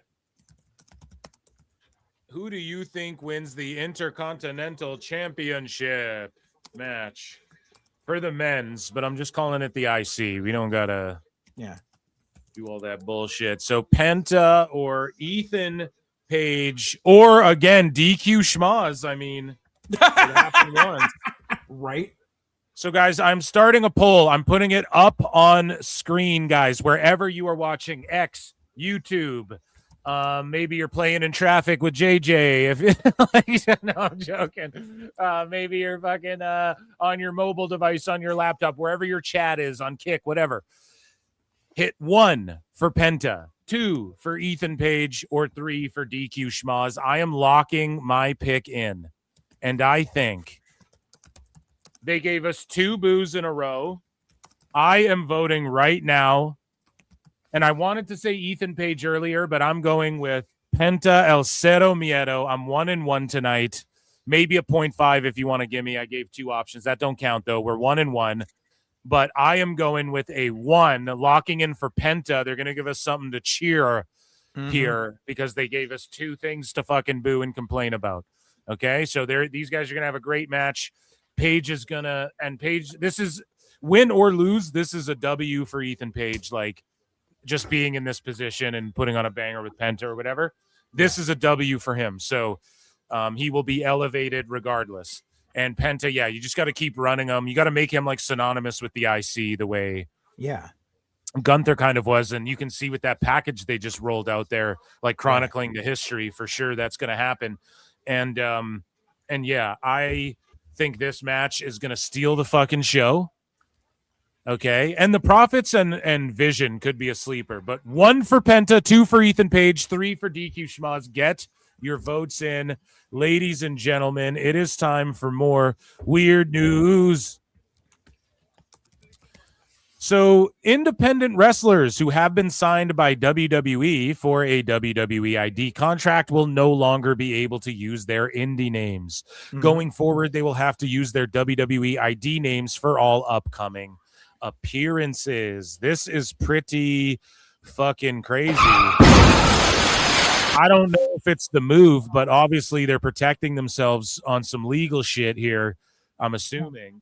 Because why they pull this out out of nowhere? Chris Connors, what do you make of this? Like, is this shocking to you, or did you see this coming, or why do you think they're doing this?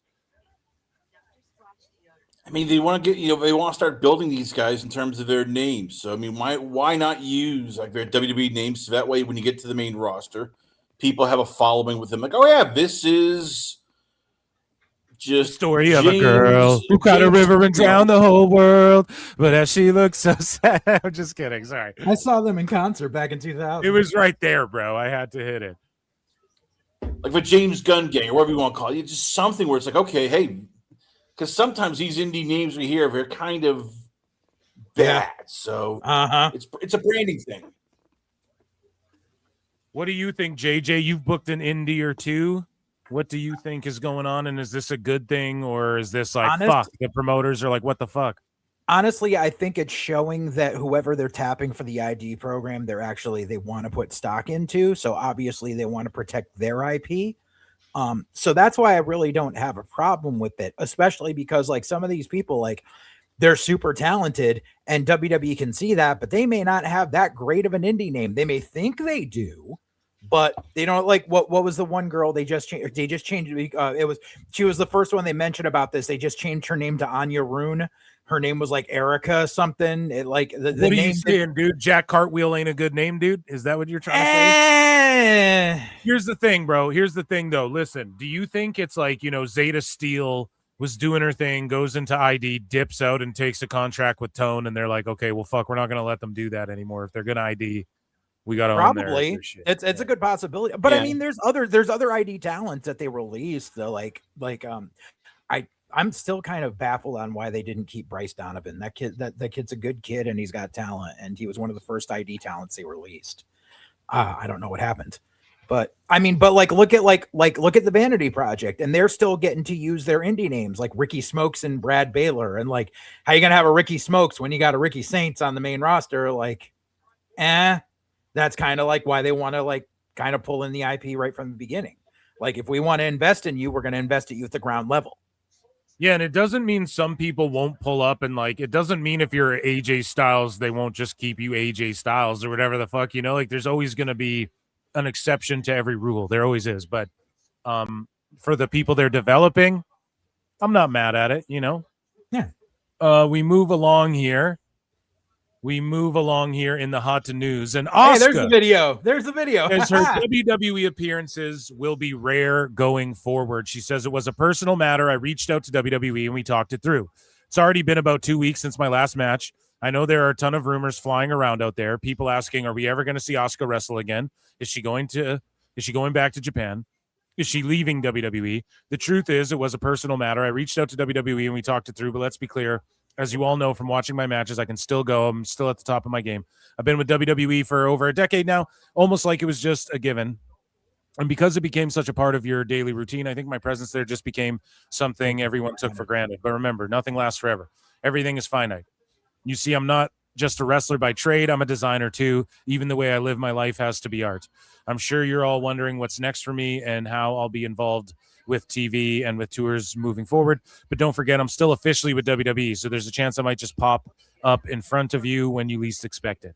Let's be honest, no one will ever make the kind of historic impact I made from day one. I don't think anyone will ever climb to the top nonstop, grabbing every title and accolade along the way I did. And because I'm a true pioneer, there will never be another Asuka. So from here on out, if you ever catch a glimpse of me, you better cherish it because it's going to be rare. That said, my YouTube channel and social media are staying active to stay connected with you guys. I think as WWE gets their shit together, because their picture just greened out or whatever the fuck's going on here. It was clear here. They just added Sol and Becky for the IC title to Clash in Italy. Oh, there you go. Yeah. I don't know what happened with the picture here on the YouTube feed. It was definitely fucking up, but this is all I'm saying. Okay. Asuka may have just said, hey, let me go home. You guys pay me or whatever. You can freeze my fucking deal too. Like all the time that I'm gone, you can just add it on to the back end because it's not like she's going anywhere. She's going to retire in WWE. Yeah. Like that's an absolute given. So it's awesome that the YouTube feed is the screen's fucked up and we're about to get into this match. This is fucked up, WWE. Fix the goddamn feed. Is anybody else seeing this bullshit feed? No, I'm on Peacock, so everything's clear for me. Paige is walking out right now. Yeah, why is you can hear it. Here we go. They fixed it. I was about to tweet out, why is the YouTube feed fucked up? They fixed it. That was cooked.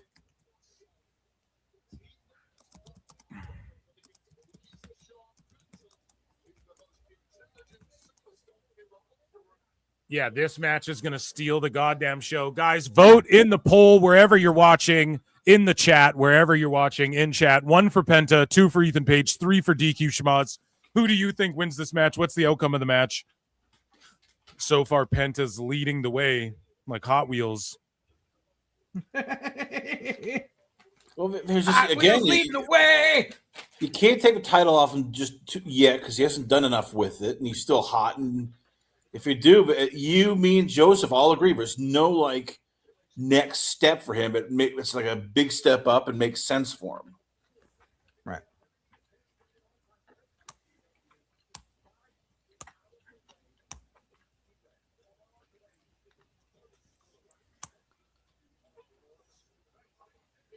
The best entrance in the game right now.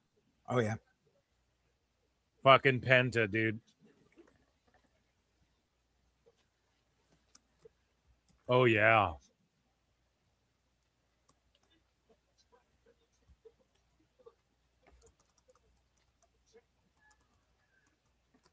Oh, yeah. Penta's that dude. Yep. He's that buddy guy. Mm-hmm. He is freaking white hot, man.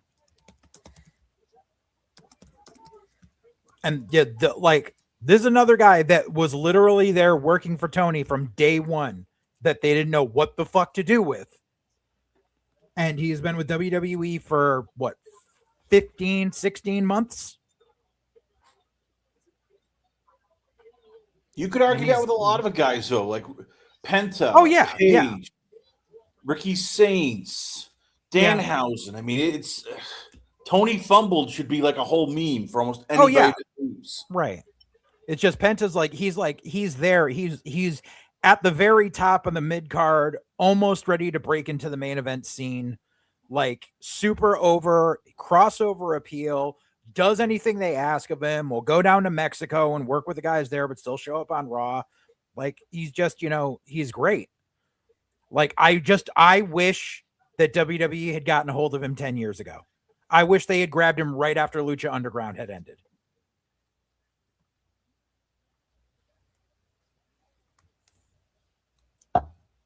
Well, all cheers to that.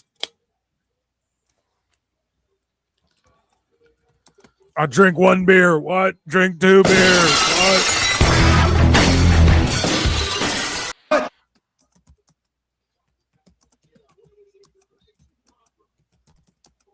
What's chat saying? And what are you saying, chat? Penta just gets it. Don't tell Meltzer that. Go back and watch the first episode of Dynamite. Watch the promo with Penta. It's amazing how bad TK botched it. Yeah, dude, for sure. I'm glad he went. I'm glad they went to AEW though, because it's just an awakening for a lot of people. And you name some names, but Keys, Cargill. There's a bunch more. We could Blake Monroe. A bunch of people we can name that he just fucking fumbled. Yeah. And I mean, even Ethan Page, I was never big. Like Ethan used to work around here all the time, and I was never big on him. His time in TNA, I wasn't big on him, and his time in AEW, I really didn't care for him. I really did think he came into his own in NXT, and I think he finally got that. He figured out that extra gear, and he's where he is now, and it's happy for him. What the fuck could they possibly have planned for the main event if this isn't the main event? I wonder. I can tell you exactly what's going to happen. The freaking Paige and Brie are going to drop the belts, and then Brie and Nikki are going to beat the shit out of Paige. Yeah, that makes sense. Is Nikki Bella there, though? Probably. So I thought she was like, yeah. Because that was the plan the whole fucking time, was for the Bellas to have these belts, not Brie and Paige. But Nikki fucking sucks balls and had to go get freaking injured. Tell me how you really feel, Joseph. Fuck the Bellas. That's how I feel. Damn, dude. You're going pretty hard for someone who was like, don't go so hard on me to the chat. I'm just joking. Did I say that they should call Jack Kevorkian? No. Okay. Yeah. You're going hard. You're just not going, full nuclear yet. Yeah. No, we're just busting balls. Oh, great. Now Peacock's buffering. What is bullshit? The men's tag match is main eventing, I think. Okay. We'll I hope so. Yeah. We'll see. I mean, if you want, you can always turn Paige heel and have her join Lash and Nana, and then you can go, well, the Bellas could be baby faces, which is what they want to be. They don't want to get booed. The Bellas don't want to get booed. They want cheers. I don't know, man. I think they're down to get booed. I think Nikki was down when she went heel, but it got kind of fucked up with like having to bring Brie and everyone. I think they would be down to go heel, and then it could be like the Bellas versus Paige, and who teams up with her to fight them? AJ Lee? No, you can Blake Monroe. People want to cheer Blake. Right, but Paige is technically on Raw, or did they even establish that? She's just. Is she though? We haven't. Yeah. Well, there's always Chelsea Green. Yeah. Well, Chelsea's kind of with Tiffy floating around between Tiffy and Blake right now on SmackDown. They kind of alluded to that. So. I feel like every time I'm throwing something out there, JJ's just getting like an upset stomach, going, "No, I really don't want this. Don't leave this." Like, just announce the Bellas are being fired, and I'll be happy. Please. Yeah, they could be like both Bellas fired. He'd be like, ugh. I'd be like, all right, time to pop open the beer. He'd be like, oh yeah, dude. He'd be pumped. Oh, front drop kick and the cover him, Paige. I love Penta, you guys know that, but oh Canada, our home and native land. You know what? I'll fight back on JJ about this. Paige was great in the North in TNA. He basically, dude, I think he was awesome in the North. So he didn't have the guy to play I think off. he was good in AEW. They just didn't fucking know what to do. They're like putting him in there with like shooters and shit. It's like you don't get it. He's a karate guy. He's like a fake karate guy. You know, MMA fighters look at guys like that. Like that's what made me hate him for so long. just That whoop your ass, dude. karate guy shit. That's the whole said thing that with- was Don Callis basically screwing with him. That's the whole thing with MVP and Mike Bailey too. It's like, no, there was never disrespect. It's just that when these fucking wrestlers are like, Mike Bailey could beat up 90%. It's like, bro, MVP's a fucking like legitimate brown belt in Brazilian Jiu-Jitsu. Those karate guys, and Chris Connors, you know this, Jiu-Jitsu guys look at that like, dude, I'll just take you down and then what? You know, like that's how they look at it. So there's no like, you know, Lashley's a fucking wrestler. Like these guys have real, like Benjamin was a wrestler. If Benjamin charges, you know, Bailey with a fucking double leg, I don't, you know, he'd have to be fucking Steven Wonderboy Thompson to fucking land a kick or, you know, like if he's not at that level, you know, I don't like most grapplers are like, that's nothing. We've beaten those guys up in MMA for fucking decades now, you know? So right. That's all it was with them. It was no disrespect. It's just like, whatever. Like, you know, because Tone's like, he's a martial artist. And MVP's like, you take that back. I've been told that Mike Bailey is going to be a future world champion. He could be the face of AEW. He could be an AEW. I like Mike Bailey. I ain't even hating on Mike Bailey. I'm just saying, like, you know, when people go, like, that's what Tone did with Ethan Page. Oh, well, he did karate before, so let's stick him with all the shooters. Like, no, man, that's like fucking. That's not what you do, you know? That's silly. It's funny because WWE's fucked up booking the MMA style guys a few times in their history too, you know? TNA famously has botched it, you know? And meanwhile, you take guys like Kurt Angle and Samoa Joe, they did like the realist MMA pro wrestling type shit. Like they, you know, they figured like Matt Riddle had a good mind for it. He did those like Lions cage matches or whatever. What were those matches called again? The fight pit or whatever. Yeah, when they did NXT, it was the fight pit because they couldn't go that shit Lions ruled Den anymore. It was Lions Den when like fucking because that's named after like Ken Shamrock's gym and shit, right? So they did that with Owen Hart, and then they fought in the dungeon. Remember they fought in the dungeon? Yep. And then fucking Buddy gets hit with the dumbbell, right? And then he gets fucking pinned out in the dungeon. Stu would be ashamed. Right. The NXT fight pit I liked. I hated when they did the fight pit on the main roster because they literally just took a regular size steel cage and put the scaffolding on the top. I'm like, dude, the fight pit in NXT, like the cage in was only like 6 feet high. Yeah. Like it wasn't freaking 15 feet high. And freaking Riddle was just like, oh, I'm gonna do my Proton off this. Oh shit, I hate my life now.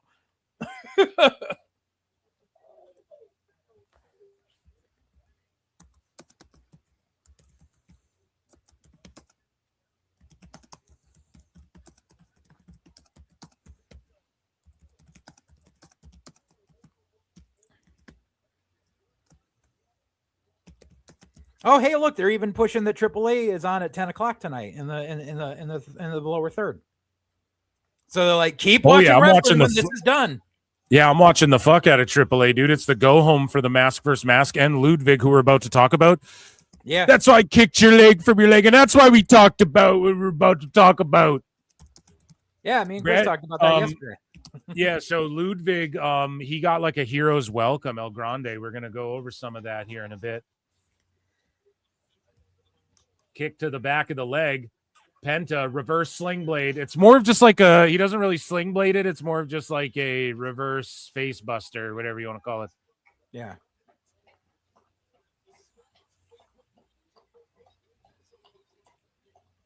But yeah, Ludwig went to Mexico and he's just got like a fucking hero's welcome. It's like the craziest shit of all time. He's like crying and shit, kissing babies and stuff. Like, Yeah, so they like are fucking holding a parade for this guy. And then the mask versus mask is next weekend, as well as what else is next weekend? Clash in Italy on Sunday.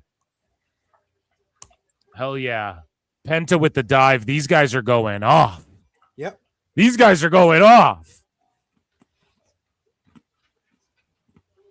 Yeah, if this ain't the main event, like I don't know what they got planned for this main event, dude. If this ain't it, it's got to be like Bella's heel turn. But then, do they want to end SNME like that? I just don't know. Again, this is a PLE more like it's kind of like Raw or something, just more matches, you know. So it's not a PLE in the sense of like it's Backlash. We're gonna send them home angry tonight. Be ready or anything, you know. Right. Well, I mean, that's the thing is they said last year that they wanted this. They wanted 2026 and beyond. They wanted the Saturday night's main events to be on the same level as a PLE.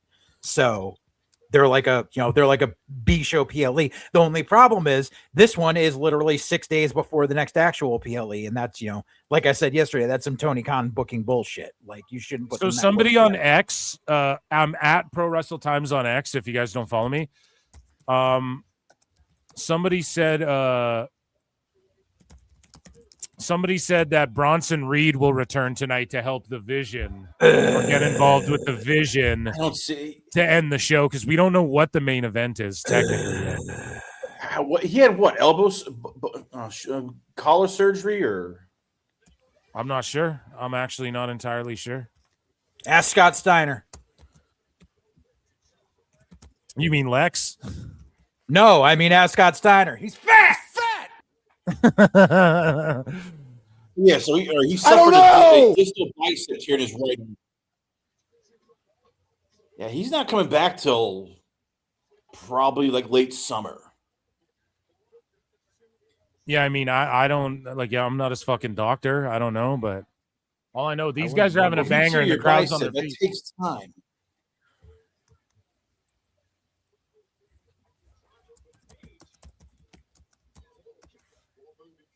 Guarantee Meltzer gives this match no higher than 4 stars.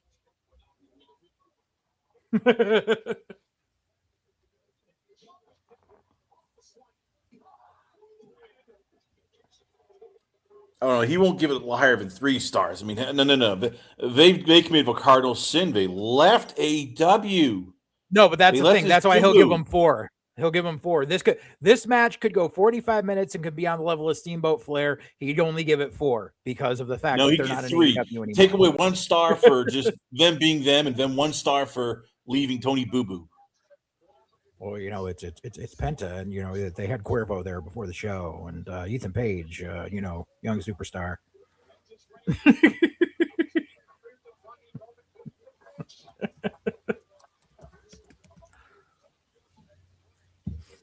Oh, backstabber kick out.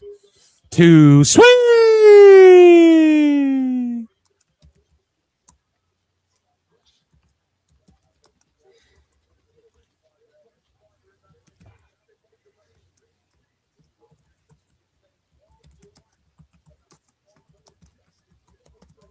It won't be Bronson. It'll be Street Profits split up.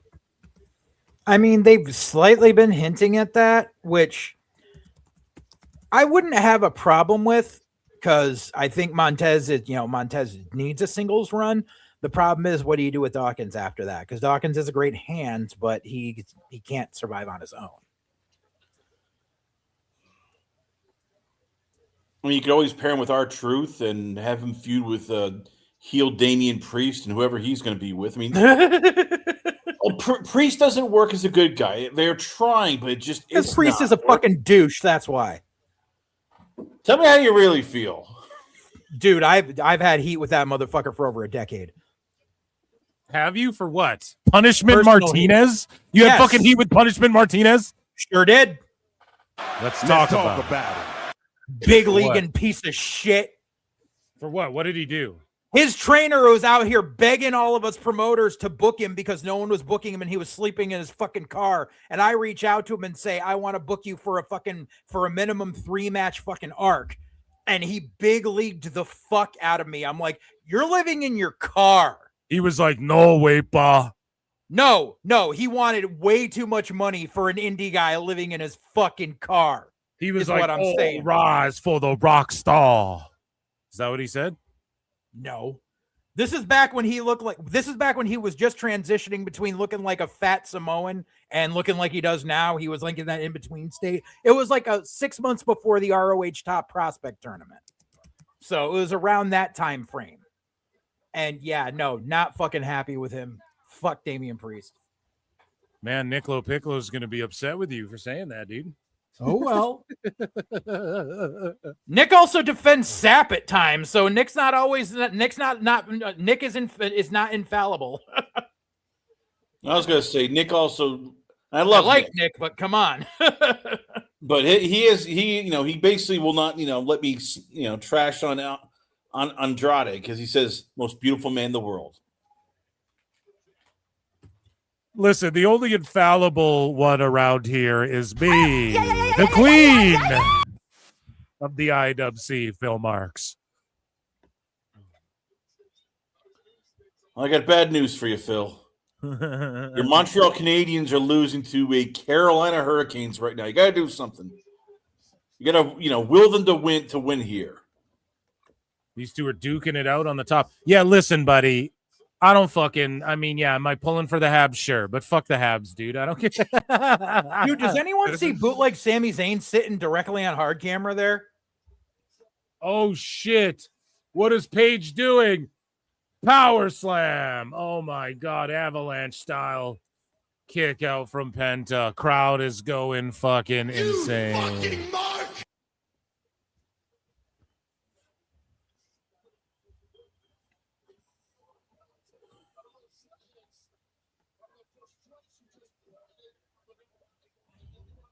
Like, seriously, dead center on hard cam, like usually where green shirt guy is. I had to do a double take. We got Teemu Sami Zayn sitting there.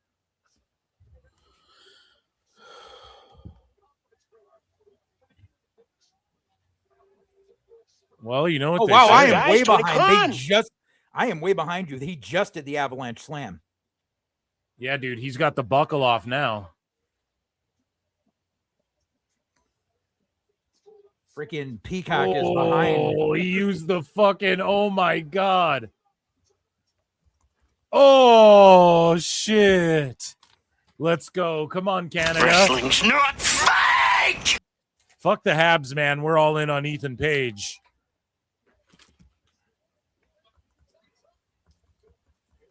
Oh, no way. Springboard. Oh, yeah, no, shit, he's cooked. Oh, yeah. 5-star fucking match, dude. 5-star poor match. people don't like AEW. It's an absolute fucking 5-star match. We're going to stop the poll. 60% of y'all voted for Penta. 30% of y'all voted for Ethan Page. 10% voted a DQ schmoz. Penta got the big dub. We're 2-1 tonight. And that was a banger of a fucking match, as Sheamus would say. And it just happened here.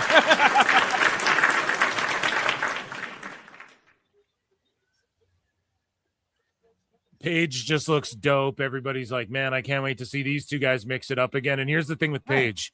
He can have fucking bangers with anyone, man. Yeah.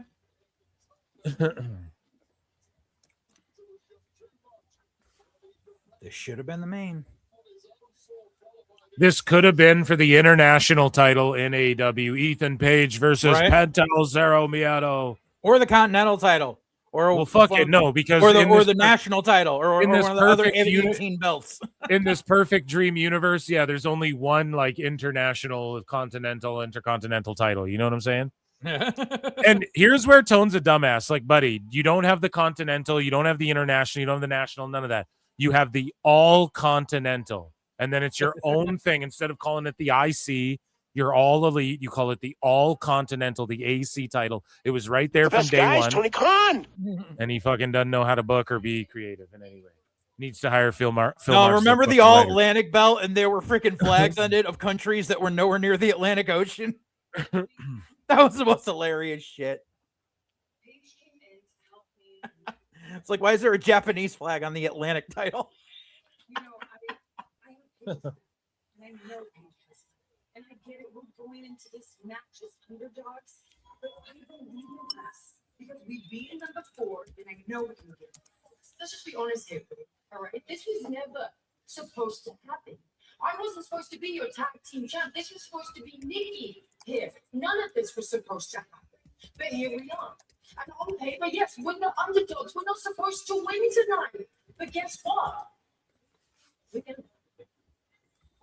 I know a lot of people looking forward to that match that wasn't supposed to happen. Let's send it back to Cole and Wade.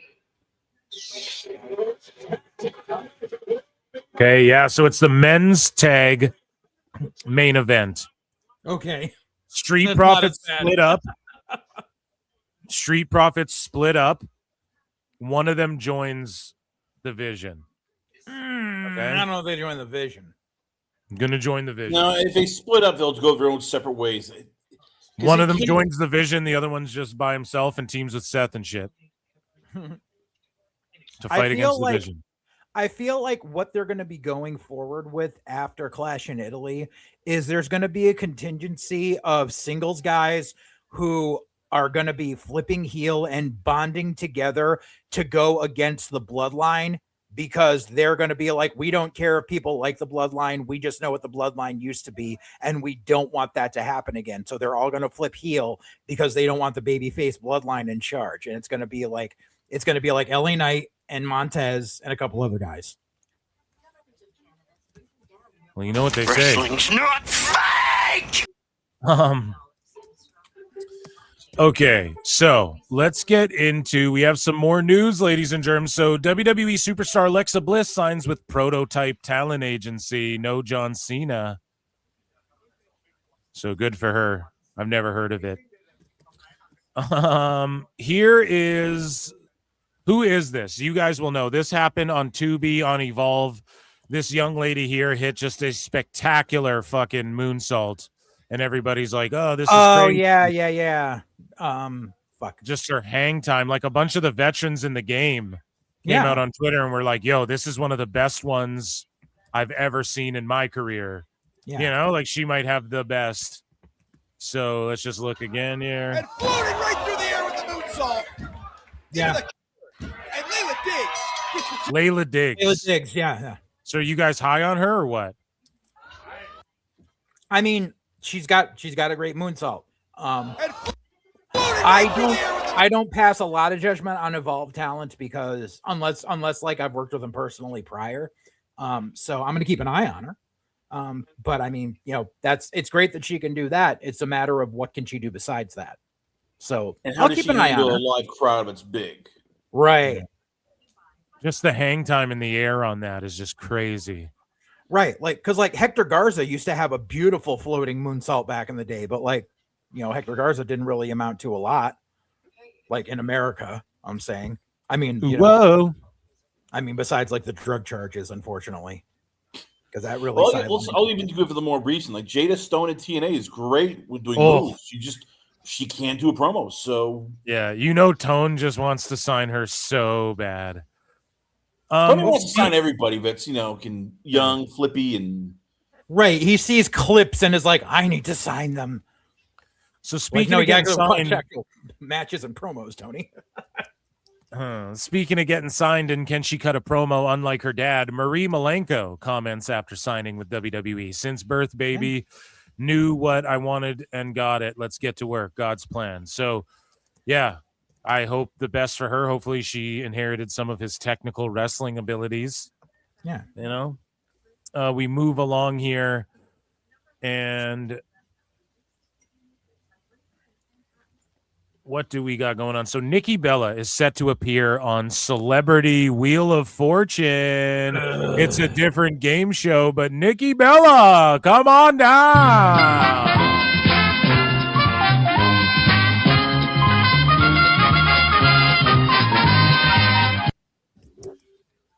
So yeah, she's going to be on Celebrity Wheel of Fortune. And is that Ryan Seacrest?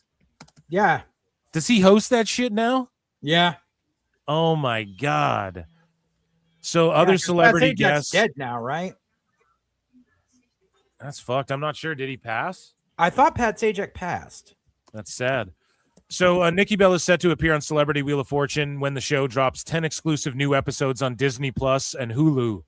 Bella will appear alongside Jamie Lynn, not Spears, but Sigler, and Dan Bukatinsky. Who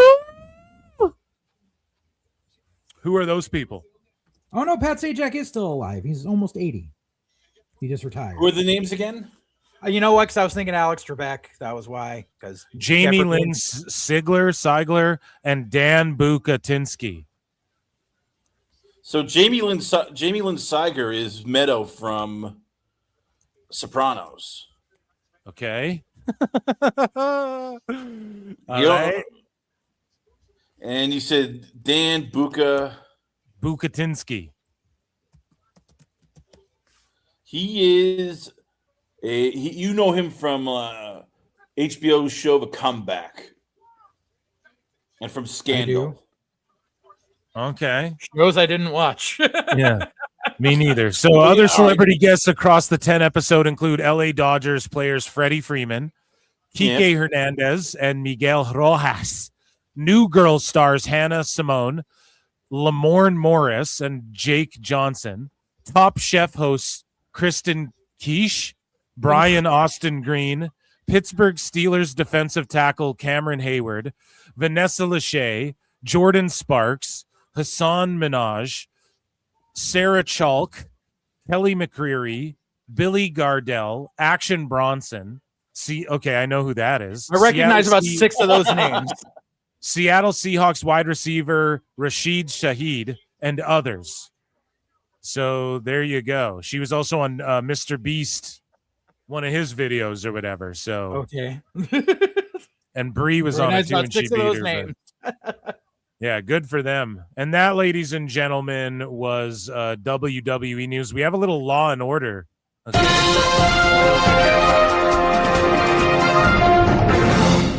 Let's get back to this card. We're going to put a new poll.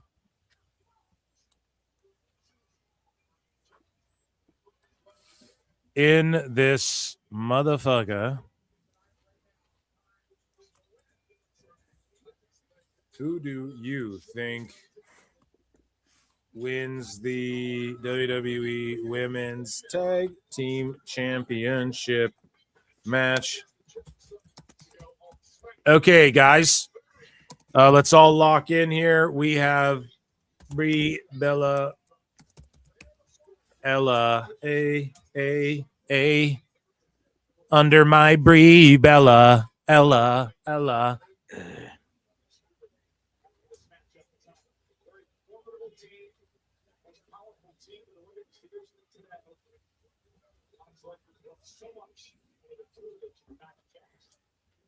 Irresistible Forces. And we will add DQ Schmaz over here. I'm over. So, guys, wherever you are watching the show, Kick, YouTube, or X, who do you think wins the WWE Women's Tag Team Championship? Pardon me. 1 for Brie and Paige, the champions. 2 for the Irresistible Forces. 3 for DQ Schmaz. Let your boy Philly Phil know. Let your boy JJ Alexander at Full Circle Radio know. Let your boy Chris Connor at Last Call with Chris Connor know. So the champs, 1 for the champs, 2 for the Irresistible Forces, 3 for DQ Schmaz. I'm locking my pick in. I'm going new champs. Same. Okay, so let me think here. Let me think. So that was a non-title. And then Penta retained.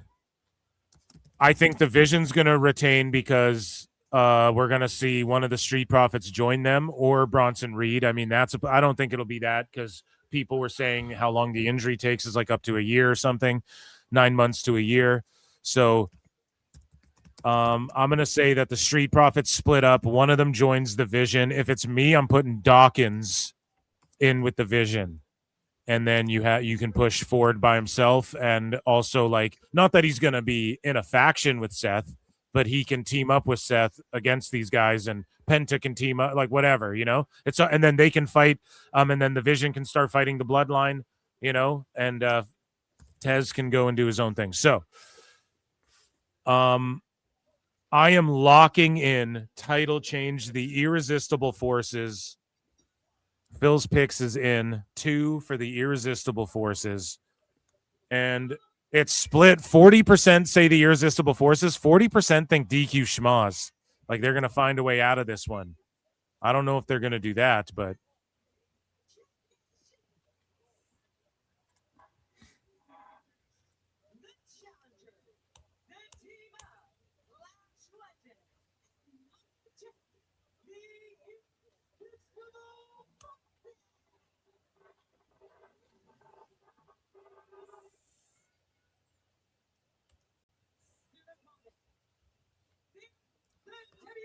Lillian Garcia. Lillian here. Doing well. Cannot use the phone. And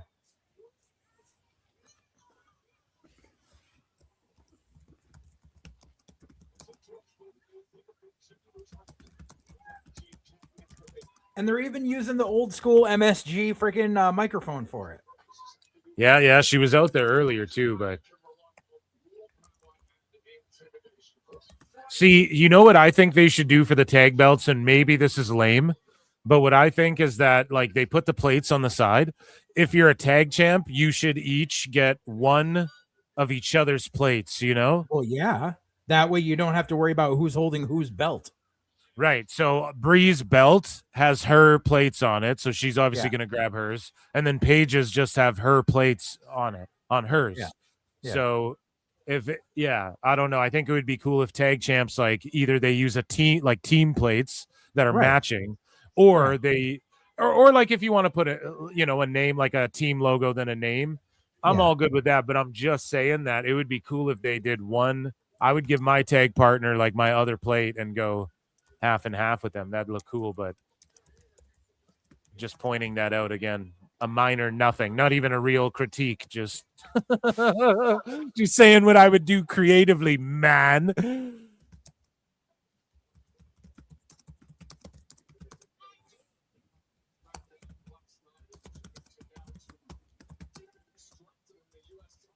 Or they could introduce Maxine as part of the Vision tonight. They're from a bygone era. Dude, Maxine as well. She's been in the car. She's been... So, precisely, it's going to be some shit to do with the fucking Vision. 100%. And that's why they're ending it with that. And with Saturday Night Main Event, typically... And I think the reason why we all feel this way, too, is because Saturday Night Main Event, if I'm not mistaken, typically ends thus far with, like... I'm just trying to think, like Goldberg retires. What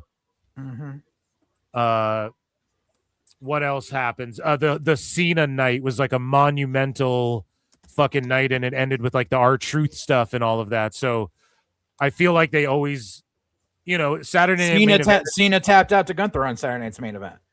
Yeah, so SNME to me is like it's just a bunch of wrestling. And then fucking the main event, they try and do something crazy on the shit. And maybe we're just getting like trained to think that, and they're just swerving us, and it'll just be a straight up tag match. But yeah, it's going to be Maxine, Reed. It's going to be fucking... The thing is, though, is Maxine, like, we're all not dumb. We all know she's going to join them. She should just fucking walk out with them. Like, enough fucking around, you know? What, are they going to fight Otis for her again? Like, enough fucking around. Just come out with the Vision. We know what's up. But I will say this. It doesn't mean, even if she's in the shit, it doesn't mean one of the Street Profits can't split up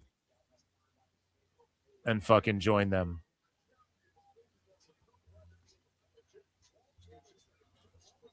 As well. And it doesn't mean Bronson Reed isn't like a genetic freak and doesn't like heal and come back quick, but he also just came off of like breaking his feet.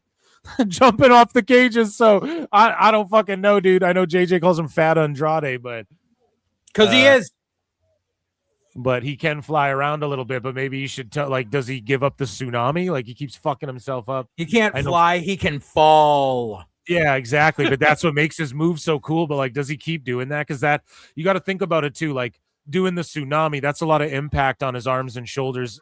so not to like murder his opponents in the ring, like for shoot when he's slamming on, like that's a big dude to just belly splash you. So I'll tell you right. like, I'll tell you right now. yeah. Bronson Reed's probably counting his days because he knows that they're pushing Fat McAfee down in NXT right now. Oh my God, who's Fat McAfee, bro? You got Mason Rook.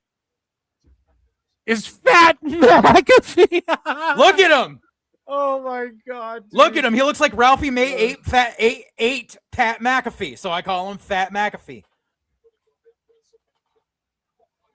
They're like, oh no, we got another chubby pasty guy that can do something off the top rope. Bronson's days are numbered.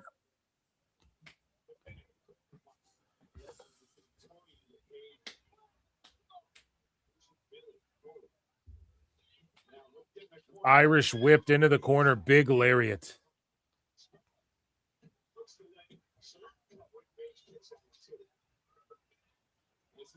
I don't know. This match ain't so fucking bad. You guys were shitting all over it. It seems pretty good. Again, it's Lash Legend standing out to me. It's her pacing, her timing, knows where to be. She knows how long to fucking, like play the crowd, like heel at the crowd, or fucking. It's just the stuff she does in between the fighting. Is it good though, or is it just not as bad as we thought? Exactly. Like this match? Yes. Yeah, I mean, I don't know. We're like 4 seconds into it, so it could just go completely to the shits. Like so far, though, I'm like, yeah, I don't know why we'd think this would be bad. It's I don't know. I like Lash Legend. Paige has been working her ass off since she's been back. She's like rejuvenated, man. People leave AEW and they're like rejuvenated. It's crazy. Because AEW just throws people in and goes, oh yeah, just do flips, do moves. Hey, don't worry about pacing. Let's just breakneck speed. Get injured. Screw it. Yeah, there's like a standard to uphold in the Fed, They're really, really, really. No, they just know how to hide people's weaknesses, and AEW doesn't care. It's just, all right, let's do all this stuff. You get injured? Oh, well, no problem. Tony will pay for it. Here's the thing, man. Like Paige, she did well in AEW too. I felt like, her wrestling's always been good. I've always been a Paige fan. For me, it's like they could have did more with her at Wembley and stuff. And I get it. She did get a big rollout and shit, but there should have been way more story and build and all of these things. Like, she's begging for her brother to get a job. It should have just included her whole family are wrestlers. Like, it could have fucking included them more and stuff like that. I think Tone just always leaves so much on the table. I think about Jade Cargill, man. She just lost to Chris Statlander. What's Stat doing in AEW? And meanwhile, it's like out of there. Yeah, and like Stat beat Jade. Like that should mean so much more for your company and for her career than it did. It's crazy. Like you left so much on the table with that. Here we go. This is how Tony goes. He'll go, sign your blue person. New toy. This toy is amazing. It's the bestest thing ever. Look at it, Phil. This toy. And then all of a sudden, another wrestler. Oh my God, another new toy. Look at it. It's amazing. New old toy now. You go back to ROH. You're just shadow banned. Like Deonna Purrazzo. A new toy. I love you. Oh, I got another new toy. Like he would do it to you. We signed Phil Marks. Oh my God, Phil's amazing. Look at him. He's the greatest podcaster ever. Wait a minute. I got Elbow now. And I also got They'll send you to like North Korea. Oh no. Dude, Brie Bella's been way better than I think like on this run too. I think she's been better than she was always like, I don't know, no offense to Nikki Bella. I always thought Brie Bella was better in ring for sure than Nikki, but that's just my opinion. Yeah, but that's not that hard to do. Yeah. But I mean, like Nikki, it's like Hulk Hogan, brother. Like Nikki Bella, she's a larger than life personality and shit. I feel like that's more like what she conveys. Oh shit, it's done. God, I love that tag finish. Oh, it's not done. No, Brie ain't taking the pin in this. But yeah, I just think like before Paige got out of AEW, you could have really did something way more special. Her versus Toni Storm. 1-on-1, Wembley. Paige could win the title from her, whatever, or drop it, whatever the fuck they want to do. But I just felt like it could have been so much more like story going into that, and then featured more prominently. Wow, what a finish! Wow, was a clever little finish. Match is still going for me. That was a clever little finish. Wow.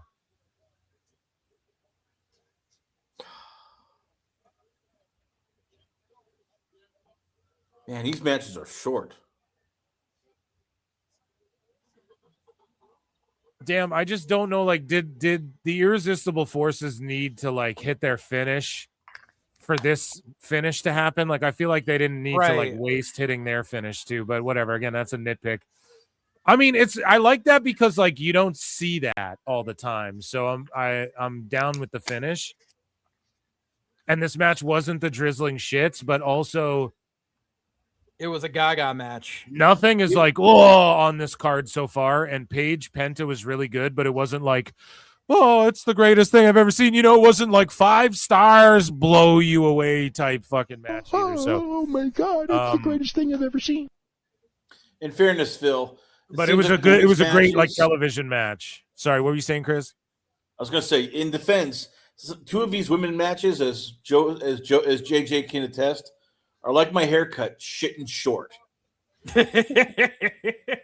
So 31% of you guys voted for Brie, Bella, and Paige. 38% voted the Irresistible Forces. We were all wrong. I'm 2-2 tonight, personally. And then 31% tied with Brie and Paige voted for DQ Schmaz. And so there you have it. We're smart fans. Is that fucking Brock Lesnar guy standing behind Wade?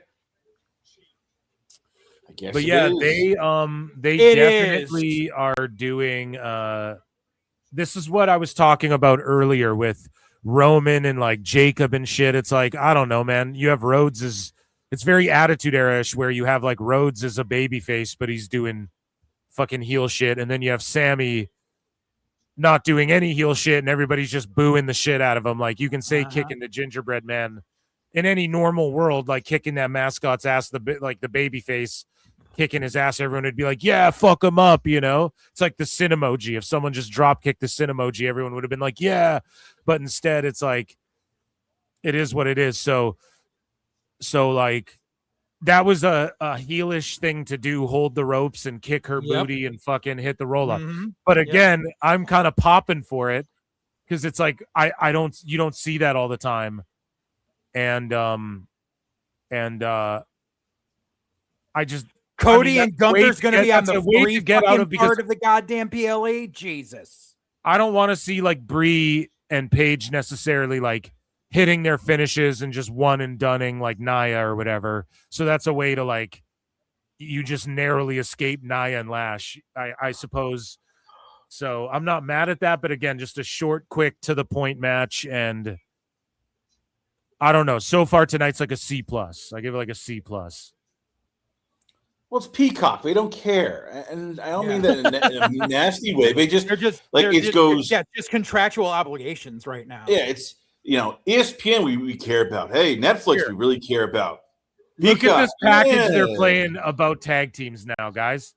After all the sheets were like, they don't give a fuck about tag teams. Look at the fucking look at the tag team graphic they're playing though right now promo video.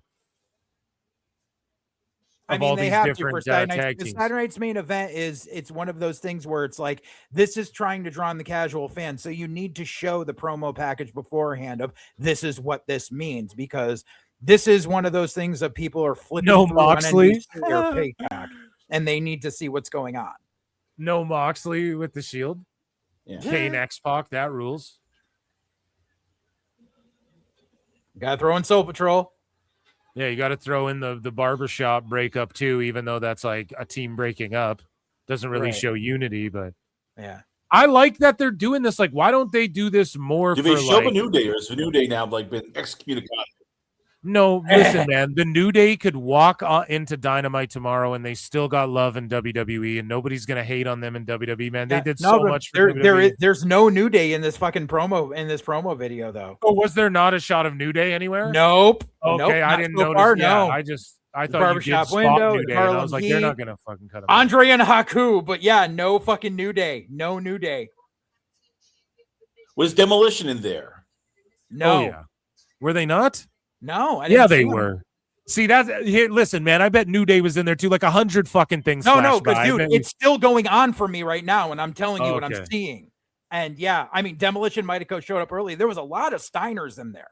Yeah, there was like fucking 10 different tag teams in the first like 1 minute. You know, they showed fucking Steen and Generico in that bitch. Yeah, they showed Harlem Heat on Nitro. Yeah, but yeah, they did. Yeah, but they did not show any New Day in that.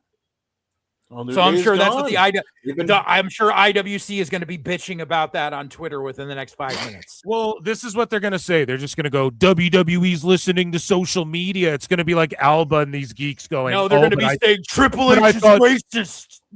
It's going to be like Alba and these geeks going, I thought Nick Khan doesn't listen to social media and stuff like that. It's going to be like Dave saying some goofy shit like that. But I'm telling you, you're gonna hate it, Phil, and JJ. You're really gonna hate it. But by the end of 2026, we're getting Danhausen as a tag team champion. They're gonna find a way. I won't hate that. I won't. If they do it right with Omos, that rules. No, with Omos, that fucking rules ass, dude. They'll put it with like Baron Corbin or Cassidy or Braun Strowman, or worst comes to worst, you can always get Josh Briggs. They'll throw JJ Bongo. All right, look, we'll bring up your guy Briggs, but he's going to be with Danhausen. Man, I am so tired of him being stuck in NXT.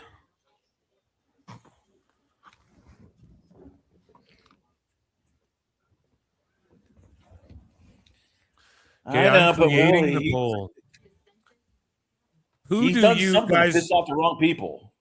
Guys, wherever you are watching this, YouTube, Kick, X, wherever you're at, who do you think wins the World Tag Team Championship match? 1 for the Vision in chat, 2 for the Street Profits, 3 for a DQ schmoz. I am going with... Yeah, I'm just... The Vision are going to retain them. Oh, or do they crown the Street Profits after some shit like that? No. I'm just gonna go with my gut. No, the because Vision they need to retains build the because, Vision up. Yeah, Maxine, Reed, fucking Seth comes out, gets in the mix. They steal the fucking win, and then whatever Street Profits guy turns on them. Any of those things, it's gonna be some schmozzy shit, but we'll get a definitive win. It won't be a DQ. We'll get a definitive, like, the Vision walks away. Phil's picks is locked in with a 1. The Vision. I think it'll be a DQ schmoz, but they won't break at the Profits yet. They'll wait till SummerSlam. That'll be like the big. They've now broken up. Because if you break up the Profits, and who does the Vision feud with? Enzo and Cass. I can't see Cass being brought back. He's can't. pissed off too many people. Oh, dude, That was the Enzo and Cass would fucking rule, and there's rumors that they could be coming back. I would love that, dude, if that happened. I'm surprised no company's done that yet. But things happen for a reason. It'll be more special when they reunite again in WWE the way it's supposed to be, with their names, their music, the fucking promo. Well, Big Bill is still not a free agent yet, so I know. But when they talk about, we want to use guys, like, we're not, like the rumors were WWE's like, we want to put guys together and we're not focused on our tag division, and then they're like, we're focused on whatever you want to believe. Okay, Enzo and Cass are 2 guys that they did push as singles, worked there before. That's why I believe, like, Corbin, if he'll come back for less money than he was on way before, and he'll just like do what Cardona's doing and shit, they'll rehire him. He came up in their system. He's reliable. He's like a guy. They know he's reliable. He can fucking work, and he brings a bit of name value, and they own the IP and all this shit. And he's just an older guy. They can job out to over some of these younger guys that they're trying to smash over right now. Like, they need guys that they can just beat and smash to oblivion with Ethan Page and with, because we're like, what do we do with all these guys? What do we do with Oba and shit?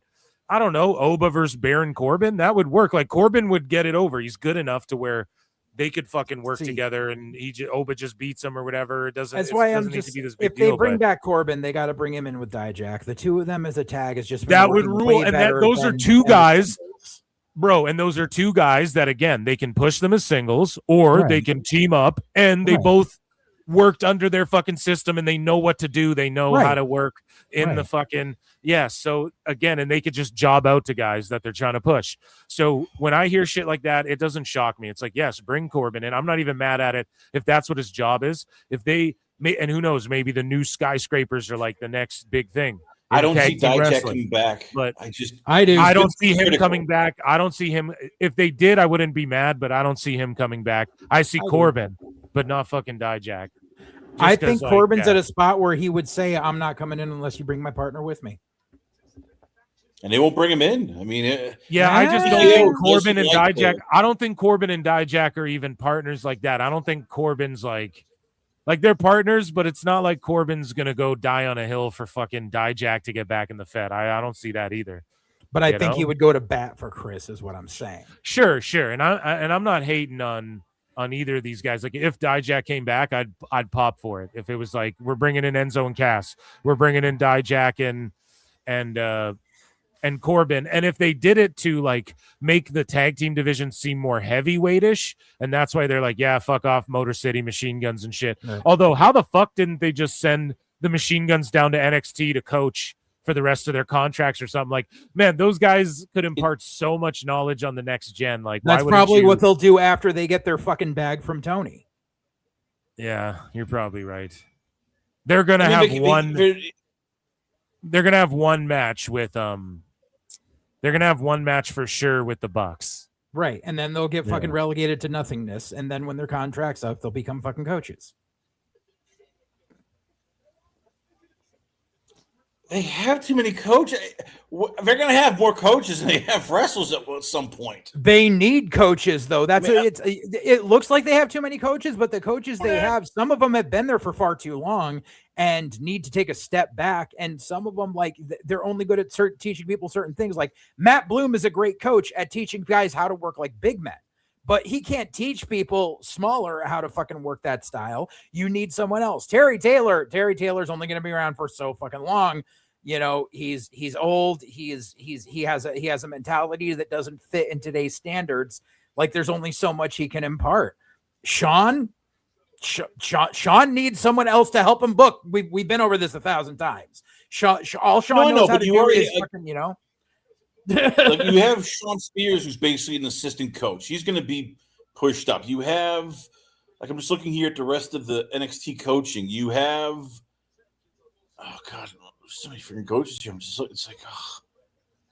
I think the Machine Guns would be awesome, like helping Shawn Michaels in NXT. I think they have lots of good ideas and have an eye for talent. You got Link Dorado as a coach. You got they brought in Jazz as a coach. They brought in Jazz is a great coach. Lindsay is not fucking worth his salt. You got Norman Smiley as a coach. You got Steve Carino. I love Norman, but Norman's been a coach there for fucking 20 fucking years. Like Norman's getting ready to retire.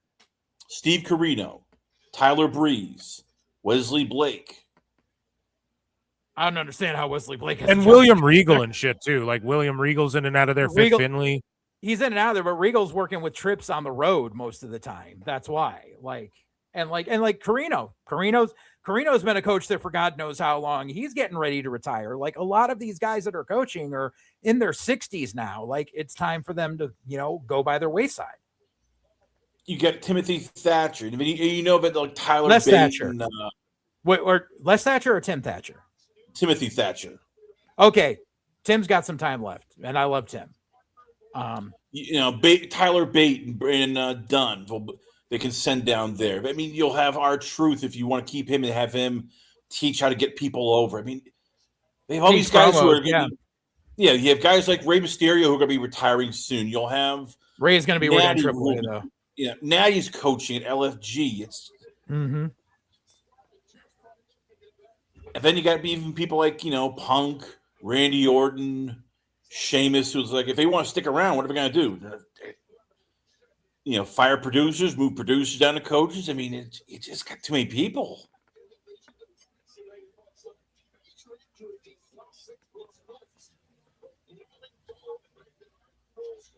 Like, what's Tamina doing? Is she a coach? Is she on a creative? Like, we know she's there. We just don't know what she does. Who, Tamina? Yes. Is she still around? She has. Yep. I think she's a producer right now. Yeah, because she can't bump anymore, but she's still on the payroll. Like, I could see Piper Niven as a coach. I don't think Piper's done. I think once she recovers from the surgery and everything, I think she's going to be have a new lease on life. I hope so. Nick injuries are just scare me because you don't know. I know. Yeah.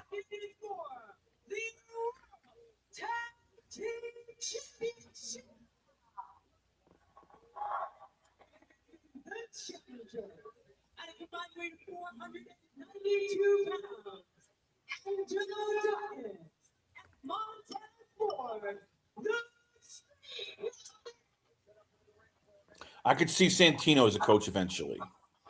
Ugh. You say that, but he got over. So if you need Santino's friends with a pedo, I have no use for him anymore.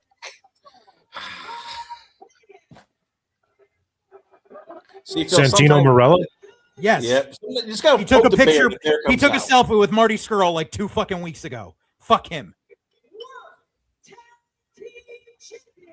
Yeah, a bunch of wrestlers did. Chris Masters. Yeah, Masters. Yeah, fuck Masters. Fuck Chelsea Green for that shit where she fucking put over Scurll on fucking Instagram. No, done. You're dead in my book. I don't pick and choose who I'm gonna like based on their association with a freaking sex pest.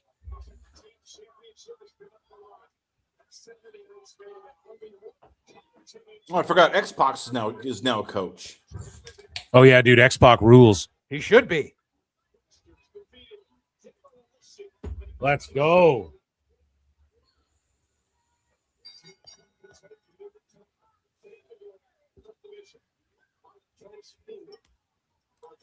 Man, I can't wait until Theory gets his chance to break out as this true singles fucking star. I hope it happens. It's just, again, there's so many people you get a feed that's like, all right, where do you put them? Like Dominic, they got to figure out what to do with him. I mean, how long are they going to do the whole Dom and McDonough versus Finn Balor and whoever he picks as a partner? Dom has a ceiling. I've been saying it for a while. You say it, but there's people in WWE who see him as a world champion, that he'll be that baby face. He'll be the guy. No.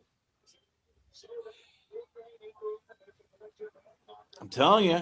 You can make him a mid-card champ. You cannot put the big fucking belt on Dom Mysterio. It'll happen. He'll touch the world heavy. Seriously. He'll touch the world heavy. He'll touch it. He won't hold it. He'll touch it when he's fucking. Oh, he'll carry it.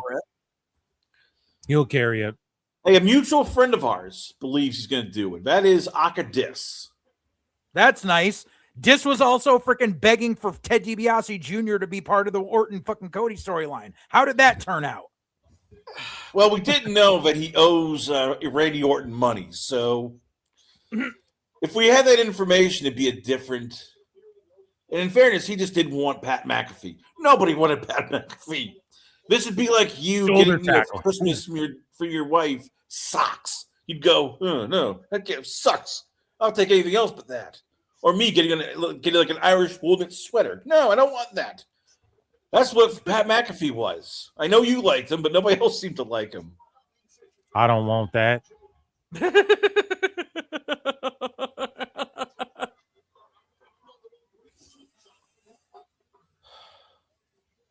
I kept pushing for Ric Flair, but unfortunately, JJ said Flair in Vegas would be nuclear. It'd be fun.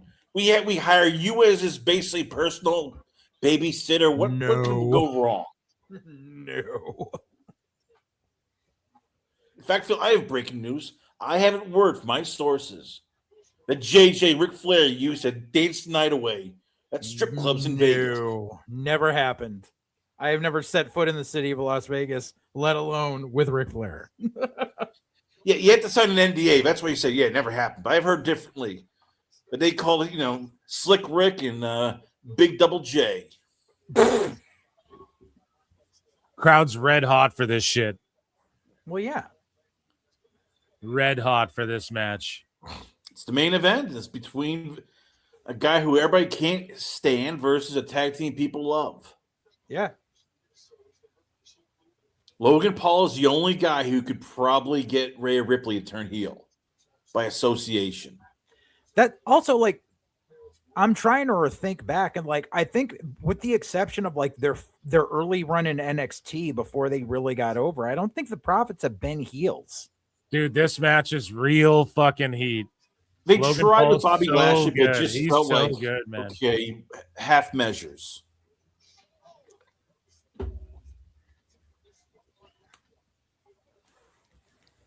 It's just the kick to the gut. Fucking crowd boos. Kip up.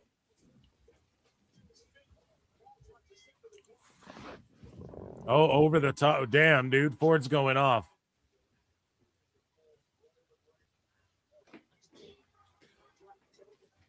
And with Logan Paul, it's just his fucking selling again. The shit in between, the little facials, shaking the head. No, before the fucking he runs for the arm drags. It's all that shit that makes him so goddamn good. And that's what gets him so much heat. He's got facials down. He doesn't know how to pace the selling. He'll take a nasty bump, but then he's up 3 seconds later. He doesn't let moves marinate. Flapjack. Oh, and then a flapjack onto his ass. Oh. Okay, ref, you got to count, though. Don't get all AEW now. Right?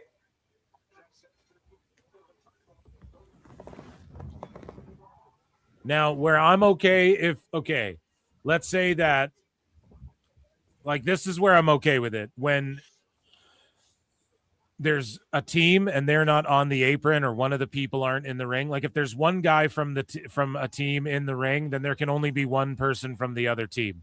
Right. But if, like, the way these guys are walking out, or if they're both not in the ring or on the apron, if both of you and your partner are in the ring for a prolonged period of time, I'll give it more leeway. That's my fan kayfabe way. Like, I've always thought that my whole life, but I like that. I need there to be that count, though. Like, I want to see. Yeah, there needs to be that 5 count. Yeah, dude. Or even if they say, well, you get a 10 count, new rules, you get a 10 count. Like, okay, just tell me what it is and do it. Like, implement it. Because it adds a layer of urgency to get the double teams off and shit that, I don't know. That's just my opinion. Here we go. The heels are doing the walkout bit. Nice. Spinning splash kick. Crowd's going nutty for the Profits, man. They could just get crowned tonight, too. They could, but they've done that before. We've already seen them, like, just crown the Profits, and then everyone's like, it oh, just makes my the God, vision and then it's just nothing. Yeah, exactly. Right. The Vision need those belts right now to stay relevant, because without them, they're just a mishmash hodgepodge of nonsense.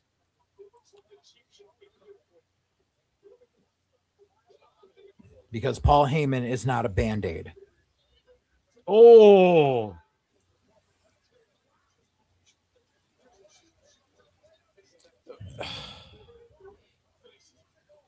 It just never felt like why is Austin Theory in the Vision? Why is Logan Paul in the Vision? Right.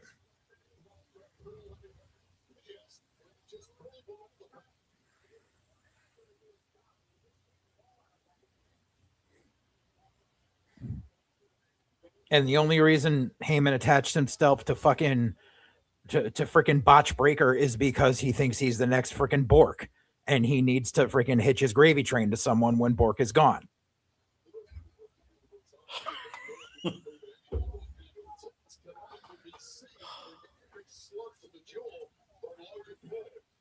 You're gonna miss Lesnar when he leaves. No, I'm not. Dude, I'm gonna, man. I already miss him. No. How can we miss you if you won't go the fuck away? They're gonna have Mason Rook as his replacement. No. Yeah. John Cena loves him. That's nice. You can have your favorites. That doesn't mean your favorites are going to be the next fucking, freaking big box office draw. Yeah, Oba Femi's going to be. Obafemi has a ceiling. Y'all don't want to listen. It's Obafemi and Trick. They're just so ludicrously No, over. They have ceilings. We should have the chat should have a drinking game. Every time I mention a name and Joseph gets upset, take a shot. Okay, I'll do it. I've been drinking beer. Dude, the way these two guys just hit that tackle and hit the pose, I love it. Now, this shit, is there like a hard time that they got to be finished at? Like at the top of this hour, right? Like, or can they go a little bit over? So they should be. Well, see, it's on Peacock, so they really don't have a hard out, and there's no. Yeah. And SNL finished their season last week, so really all they really have to do is be done by 11 p.m. For the local affiliates. That's 1 minute away, or done by 11 your time. Yeah, it's another. Yeah, but done by 11 Eastern Standard Time for the local affiliates. So technically, they still have an hour to play with. Okay. But the thing is, here's the problem. 10 p.m. Eastern Standard Time is when AAA starts on YouTube. I know, but they might just bleed over a little bit because AAA is going to start, and it's going to be like, they always started with like recap packages and going over everything that happened. Because this is the top of the hour. Like, this show's supposed to be done right now. They're working Buddy over. So it's only on Peacock and YouTube, so they don't need to worry about, because it's not on broadcast anymore. So SNME, it's an overrun, pal. Officially, they're pulling a tone. The best guys, Tony Khan. Yeah, so they can go as long in theory. Yes, pun noted. They can go as long as they want. If it's not on NBC, so. Yeah, because AAA is officially starting. I just pulled it up on my phone. Nice. I might have to do that too. We're gonna dual screen it. Let's fucking go. Because I don't want it to lag if I pull it up on my PC.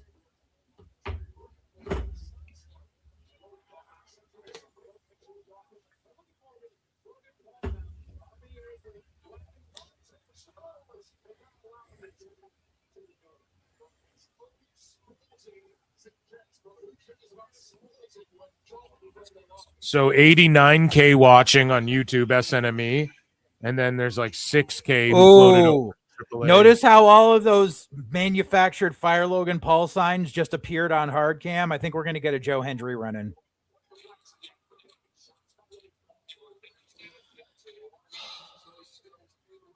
Now that could be the future world champion. I like Joe Hendry. Wow. I thought you were going to give me another Oh, dude, No, and I've always tonight liked we Joe. have I've always liked Los Hendry. Americanos Hermanos versus Los Americanos tonight. Dude, this fucking rules. AAA. WWE going head-to-head with WWE. And then they're going to name the new GM as well. Yeah, they're naming the new GM, yeah.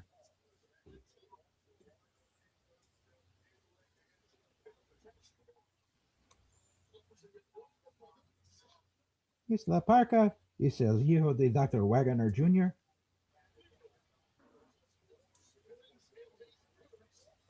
Dirty Dom is there and shit. The whole roster is out there except for the Mega. So Champions. Usyk beat Rico, right? Oh. Yes. Okay. Yeah, because I'm seeing a clip and everyone's like, what? This is a travesty. And I'm like, I don't even know what happens, but all I see is Usyk piecing Verhoeven the fuck up. Whew. Oh, a kick out. And they're about to announce the GM of AAA, dude. Yep.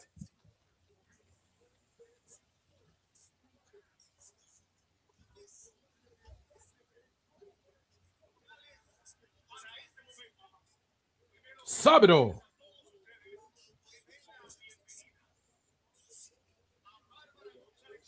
I think Verhoeven should challenge Ngannou at the next MVP MMA if they don't do Despine versus Ngannou. Because Ngannou will just fucking clean that Despine guy up. Ngannou will just wrestle him, dude. I mean, to get Rico Verhoeven, you have to go through Glory. I mean, they got to borrow That's the problem MVP is going to face. Like all these big fights, you got to get the other promoters to sign off. Well, he was going. Rico was offered the UFC though. He was offered UFC, buddy. He could fight. Wait a minute here. Hold on. Cibernetico. Yeah. Chessman and Cibernetico, man. That's Logan Paul shit, over man. the top. Roll up. Uno, dos. Kick out. Shit, the Prophet's heating up. Uh-huh. Oh, they're booing the fuck out of Dorian. Oh, he is a heel, a mega heel. Oh. Who's going to be GM / who's going to win this tag title match? Right? Everything's crazy as fuck right now. Here we go, top rope, the blockbuster. And the crowd's going nutty for the Prophets, man. This could be their time. Oh, and Paul's there. Paul's there. Paul's there.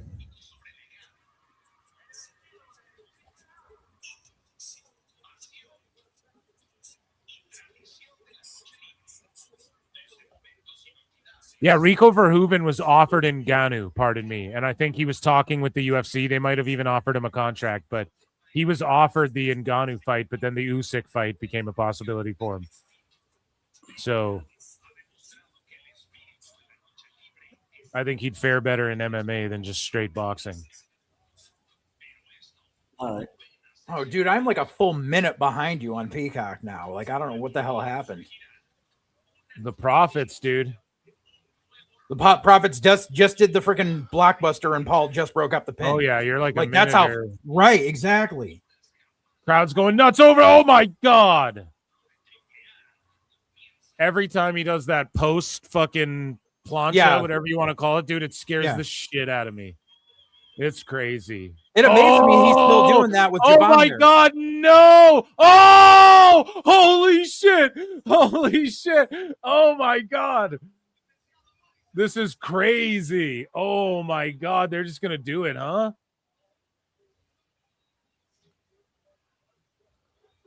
All right, yeah, I'm probably behind you. So Paul broke up the pin from the blockbuster. Oh, no way. Tez just did the dive. You dirty rat. Paul Heyman's just a dirty rat. You dirty rat. Oh, Heyman. Oh, my God. Holy shit. Holy shit. Now here comes Botch Breaker. And fucking Dawkins pounced him over the fucking commentary table. Oh, my God, dude. Here we go. Here comes From the Heavens. What was that? Was that brass? That was brass knucks. Oh, no. Oh, and Heyman just put his foot on the rope. No. Oh, show my God. What the fuck is this match? Oh, come on. What happened? Oh, come on. We're not there yet. Oh, Tez, slowly I turn inch by inch. Tez is going after Heyman on the outside.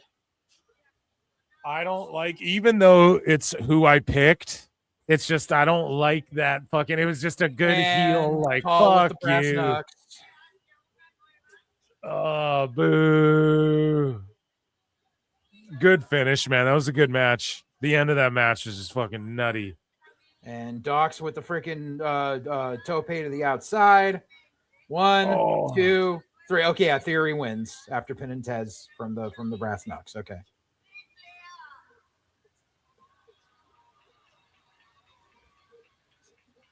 Oh.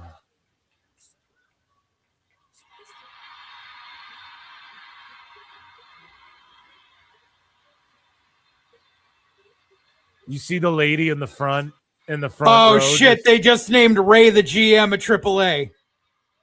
Is Ray the GM? He's coming out. That makes sense, man.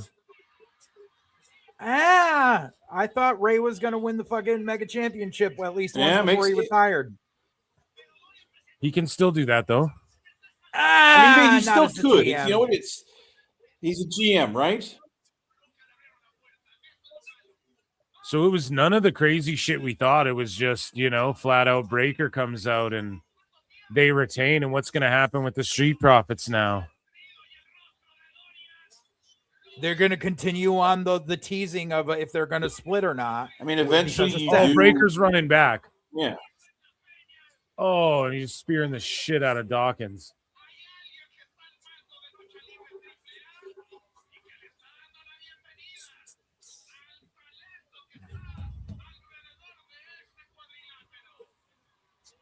Breaker's still going off. Oh, and then a spear on Montez.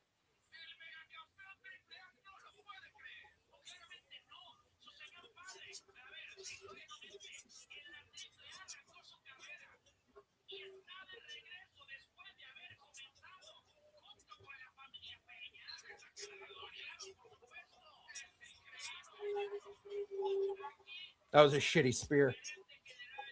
Then again, 90% of the fucking spears Breaker does are shitty.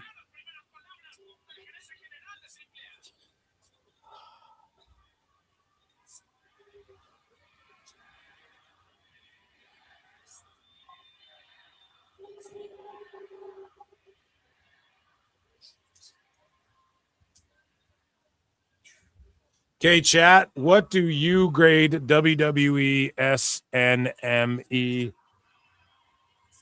1 for A, 2 for B, 3 for C, 4 for D.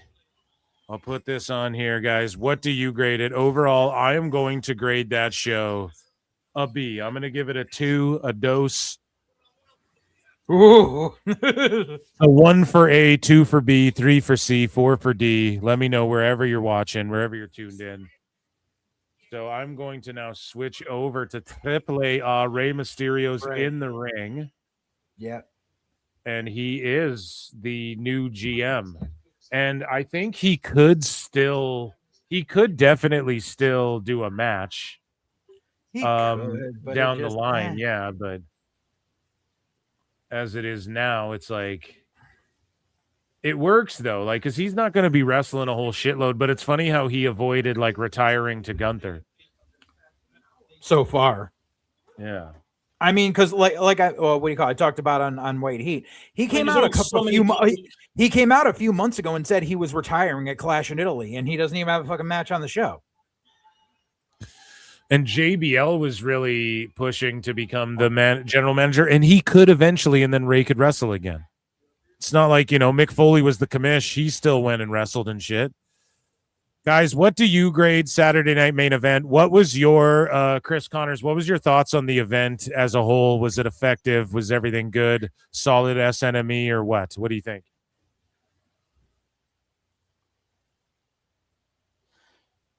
I get why Ray is GM because they're trying to get AAA a TV deal, and Ray is a name. Ray is a bigger name, you can argue, than JBL. JJ, what about you? What do you think about SNME? It was what it was. Paige and Penta stole the fucking show. Yeah. Tag title match was it was serviceable. The Becky and Saul was just, it was crap. It was like it was too short, and it was a shitty finish, and it was literally just to book a rematch for 6 days from now. The 6 woman was serviceable, and the women's tag title match was blah. It was gaga. Wait. So the first match, Rey Mysterio's booking his first match automatically right here. Or next week. Do you see the sign that guy has of the Undertaker? Oh my God, dude. So Ray Phoenix. Oh, it's Phoenix, not Penta. Sorry. Got to switch over to my TV.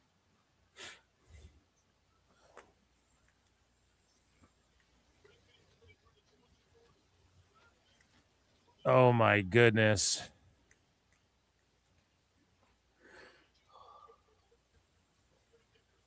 Okay, we're going to talk about some Ludwig Kaiser in just a moment. So this September. Fucking Triple Mania. And Triple Mania.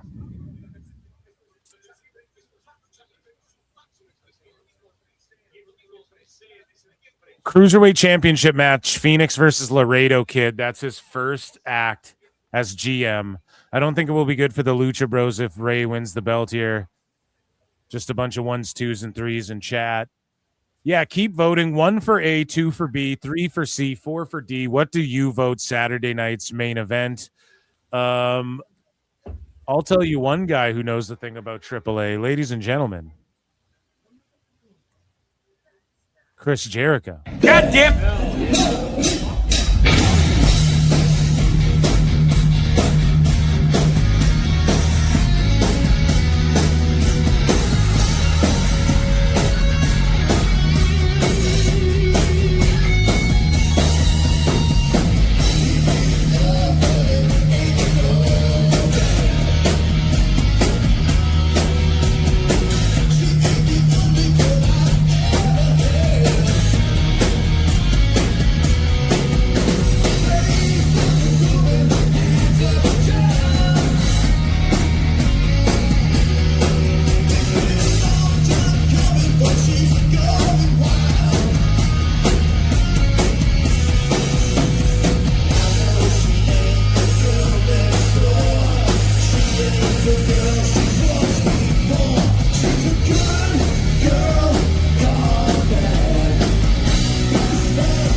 She's a good girl gone bad. The best love I've ever had. So guys, you were heartbroken. He didn't come back to WWE, weren't you, Phil? You wanted that one last go Jericho go run. True. What the hell is up with YouTube? I've got this thanks for watching. We'll be right back. Commercial break. Fucking gray screen. Yep, that's what they do on YouTube. Hey, I got just Lucha Libre worldwide, so. Okay, ladies and gentlemen, let's pop one for El Grande Americano. Who's going to get a fucking insane pop tonight on this Lucha Libre show? Oh, hey, you can buy a Mega Campeon replica belt now. Yay! You say sarcastically. No, Yeah, I honestly was waiting for them to be able to sell one of those. Like, I'm surprised they didn't jump on that sooner. I'm surprised Tony Khan hasn't fucking rolled those out. Didn't try to roll those out first. Well, he couldn't because he didn't own AAA, so he couldn't make AAA replica belts. But you can like, knockoff belts. He's doing that with everything. Hey, we got NFL Lucha masks. Yeah, because he can't do the belts because WWE beat him to the punch on it. Ladies and gentlemen, it is time for a little bit of People's Court. On this side of it, Ludwig Kaiser says, here comes the plaintiff who says El Grande Americano is getting a little too spicy with his Latina. Here's Ludwig Kaiser. He says he punched this fucking Mark in the head for talking shit. So Ludwig Kaiser, we already covered it. He got arrested on a case of battery. And as information was divulged, at first it kind of seemed like Ludwig is an asshole as far as like he was picked out of a lineup. And the story is he just punched some dude. And no, he turned immediately I was like, listen, man, this guy So what had happened was, I guess Ludwig and his girl were making out, getting hot and heavy, or just giving kisses and shit, right? But they were talking en Espanol, and some dude got triggered by it, and he left, and they were in an elevator getting hot and heavy, and this dude left the elevator and was like, I'll call ICE on you or some shit. But at the time, nobody knew that. What he said basically was just like, please have some manners. Now, anybody who's worked in customer service or waiting tables, I'm sure like there's so many different jobs where you deal with people, and like so many of these people know they don't go, please, some manners, sir. Right. Would you have some manners, good sir, and good day to you and your madam, sir. Like, it's never like that. It's fucking always someone just chirping off at the fucking mouth. And so Ludwig, El Grande Americano, allegedly, still not confirmed, by the way. Okay, we still don't identity not confirmed. Sports Illustrated, fucking idiots. But Ludwig punched this guy in the face, and my initial reaction was, this guy for sure didn't just say, "Good sir, manners, sir." Were you raised with the hogs? I know for sure he didn't just say that. So he said some shit. But then Ariel Helwani and the boys in the back dropped, the information they got from their side of the story. And it seems as though it's just from the fucking buddy who got punched in the face. And it just seemed like Ludwig was being all aggro and attacked this guy. And then since then, it sort of came out, well, no, this guy said, I'll call ICE on you and your girlfriend or whatever, which is crazy, right? Like, this is crazy if that's what's true, which is seemingly more what people are like, yeah, this is what we've all kind of heard about it. Now, so we covered it. We looked at the mugshot before we covered it already and talked about it, but that's what's developed since. Now, let's just read these in orders here. The full details behind Ludwig Kaiser's recent battery case and arrest. According to court documents, Orlando police responded to an incident involving a man named Richard Reap, which sounds like a shitty Stan Lee character from fucking Marvel from back in, who told officers that on the evening of April 23, Ludwig Kaiser entered an elevator with a woman, and the two were reportedly uncontrollably intimate.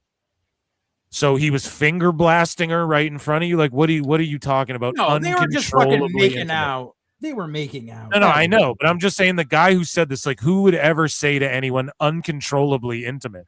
The fuck does that mean, dude? It means that he was grabbing her, doing the horizontal mambo. Hey, yeah, it's like, what were they just 69ing in a fucking in the middle of the thing? No, they weren't, but it's like they weren't, but it's just like this guy is in the air. It's fine. This guy's making it seem like, he was assaulted. They were uncontrollable. Like, what? What the fuck are you talking about? So passionately kissing each other as the elevator went up. When Richard exited the elevator, he allegedly told Kaiser, please have some manners and good day to you, sir. Good day to you, sir. The British Bulldogs theme starts playing. Yeah. Please have some manners, good sir. Which reportedly led to Kaiser punching him. Police later arrived and observed visible injuries on Richard's face. Officers also reviewed surveillance footage that reportedly showed Kaiser attacking Reap. Kaiser later turned himself in on May 20th after a warrant had already been issued and was released after posting a $1,000 bond. Now, this is courtesy of fucking the court documents, which are public, but they were obtained by Ringside News. Now, I believe he did. Ringside News knows about mugshots and battery charges. Yeah, dude. I'm pretty sure, though, he did get fingered out of a lineup. And then that's when they sent the warrant out because they let the guys in the lineup go. Or maybe I'm mistaken on that. But here's the information. Let's listen to Ariel Helwani and whatnot. So far, Ludwig sounds like a dick. He sounds like a dickhead, but it's like it's maybe not the case that that's what happened, right? As more develops. But here's what the boys in the back had to say. News out of the world of professional wrestling, Ludwig Kaiser, also by his real name known as Marcel Brother, who played Marcel Brothel. You mean Marcel Bartel? And it's funny because this is the guy who called Joe Hendry John Henry or whatever the fuck. He's the character El Grande Americano for the Lucha Libre promotion AAA. We've also seen him in the WWE as well. I think he does some stuff with Gunther. He has been arrested on battery charges. He was in the elevator at his apartment with his girlfriend and another man. His name is Richard Reap. Things got uncontrollably intimate. And Reap asked... So reiterating what I said, but I said it more charismatically and funnier. Identify him out of the lineup. With way more hair. So kind of a crazy story. It also took place at 6:30 p.m. There was no signs of intoxication. So he was just sober as a bird. What was the language? Uncontrollably intimate? What was the phrase? Things got, in quotes, uncontrollably intimate. Reap then... This feels like some Wrestle talk shit. Ariel, what do you got going on over here, bud? I saw an update. I forgive me for not citing the source. I don't remember who had it, but something to the effect of like he's asking for leniency because he turned himself in to be able to travel to do this event and continue to make money. Odd situation, and he's been a topic of our show lately. One, because Ariel keeps talking about the angle that he's running in AAA and like how amazing it is, and like it's his favorite thing in pro wrestling right now. And then obviously we had Ric Flair on the show who absolutely buried him. This feels like something Ric Flair would do. Except it was him. No, Ric Flair would not be sober at 6:30. I can assure you that. Yeah, that's a fact. That's the only hole in this story. Yeah. But yeah, man. So I don't know. They kind of spread that around a little bit. Whatever. They're just doing their job. That's the story. That's the court filings. That's the guy who's trying to sue Ludwig or whatever. So AAA announced that the Serenata for El Grande Americano event scheduled for tonight in Mexico City has been canceled. So that was 2 days ago. They had to cancel it, right? Yeah. And then we move along here. Raj Giri posts this. And he says, this is what I heard regarding the Ludwig Kaiser situation. He was in the apartment elevator. Here's the thing. Something similar happened with Chael Sonnen, and not to veer off, but he was with his wife and some dude talked shit to him and Chael whooped his ass. Yeah. And fucking the guy like tried to sue him and all this shit. And the hotel was like, Sonnen was like erratic and crazy and shit. And he was, but like this guy crossed the line. So he's just whooping his ass up and down the hallway. Right.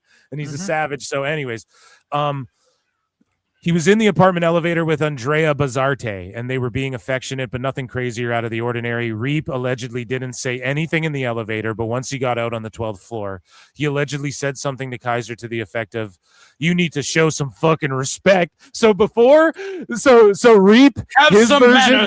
his version is like, have some manners, good sir. But what it really was, Reap comes in, you need to show some fucking respect before I call ice on that bitch. Yeah. No, I'm joking. But like, it's just completely two different stories. Like two completely, I'll call ice on that bitch. So here's like, my question. Who says that? Here's my question. So obviously there's a ripple in this that I didn't realize before. So this happened in an apartment building. So I'm guessing it's the apartment building where Kaiser lives. Or it's so I thought this happened in like a hotel elevator. This obviously happened in a building where fucking this guy lives. So it's not the first time he's seen them together, presumably. So now he's just an asshole neighbor who's like, I hate the fact that you've got a good looking girl, so I'm going to say some shit. That's what it feels like. And it feels like the fact is like, she speaks Spanish and you're speaking Spanish with her. So I feel threatened because I have no dick. Because especially if it's Kaiser's apartment, I'm guessing, just a wild guess, that this is somewhere in the state of Florida. Yeah, it's in Orlando.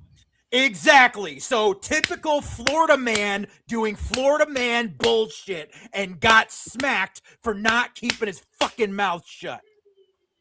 More power to fucking Kaiser. Chris, what do you think, man? What do you believe? You know what? Damn it. I want more drama. We need to find out like exactly who the guy is. Like when we find out, hey, it's the ex-boyfriend. And he basically said, hey, that was my space. And then, like, this just sounds like, okay, I'll be settled within a day. Well, forget it. I want more drama. Phil, you got to talk to your peeps. I know you had the video. TMZ doesn't have the video. You have the video. Ooh, I want to know, Laredo Kid was there punched me like in the dick. ass grabbing? Was there like, some rump shaking? Was there No, like, he didn't the guy fuck trying to the get dude. involved and, Dude, he didn't fuck the dude. he punched him in the face.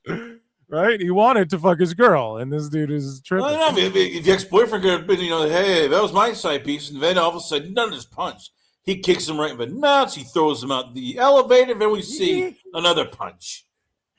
So his girlfriend made a statement. She says, I'm your number one fan forever during AAA Serenade. Okay, so this is according to Wrestle Talk. She just says, I'm your number one fan forever. So she just loves him, and obviously she feels like he was standing up for her. So Yeah. I mean, there you go. Yeah. Battery charge, $1,000 bond. So he posted $100 and got out. So I feel like, especially if he has a clean record, he's going to play his accelerator rehabilitation, get like 10 hours of community service, and this is going to go away.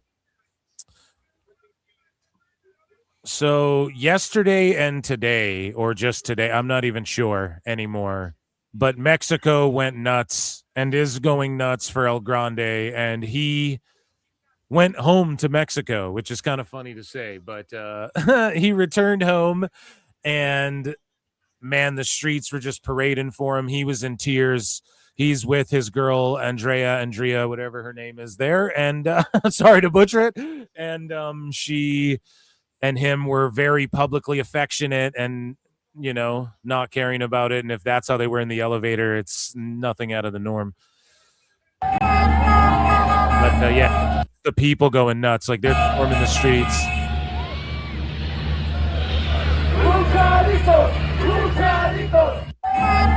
So like they have banners with this dude. It's a cult. He's a cultural fucking icon. Those AI videos were real. So here's El Grande. He shows up, and the crowd, everybody was wild for him.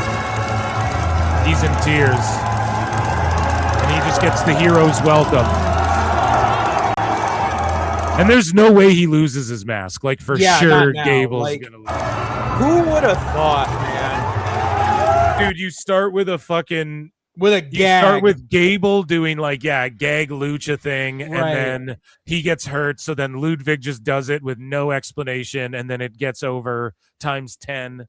And this dude's as big as fucking El Santo all of a sudden. Yeah, it's crazy. Dave's like, Ricky Dozan.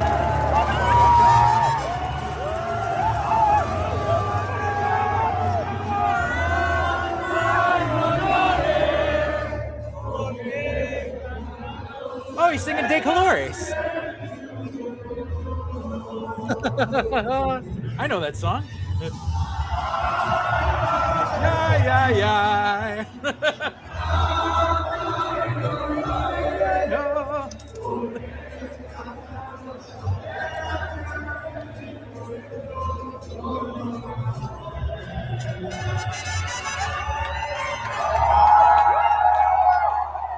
I mean, they're going nuts for this guy. He is, and everyone was crying about, the AI videos and it's culturally insensitive. And look at how they've embraced this motherfucker.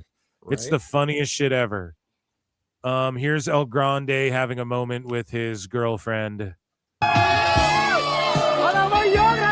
public.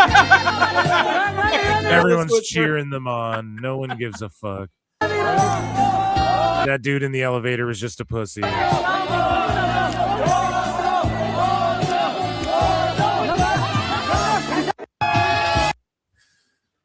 That Cougar almost got some action there. Yeah, dude, they're like icons. Here we go. Here's another look, and El Grande's just tearing up.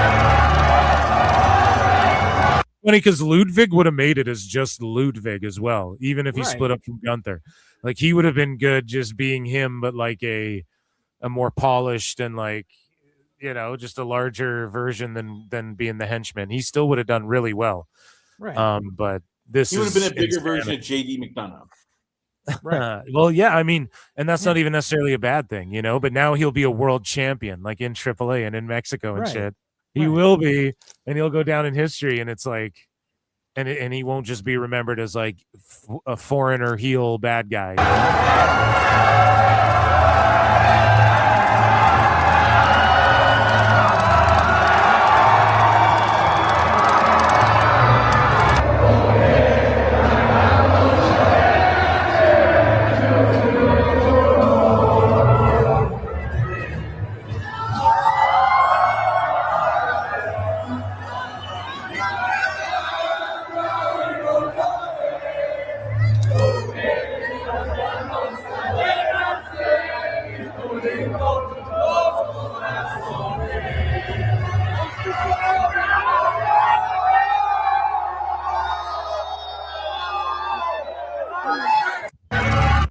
And it's crazy because this shit happens sort of by accident, but it doesn't also entirely happen by accident. Like Right. WWE has, you know, they've struck oil with like multiple of these guys, seemingly in one wave, and it spans across like what they've done in AAA is undeniable. So I don't know, man. Free El Grande, he is freed, and next weekend WWE's lawyers will handle that shit. He will be free. Judge Phil Marks Esquire is going to say there's going to be a large check. Yeah, I was looking for my sound. Judge Philip Marks, the ruling is not guilty. And fucking free El Grande, dude, forever, man. This guy's a cultural icon, international superstar.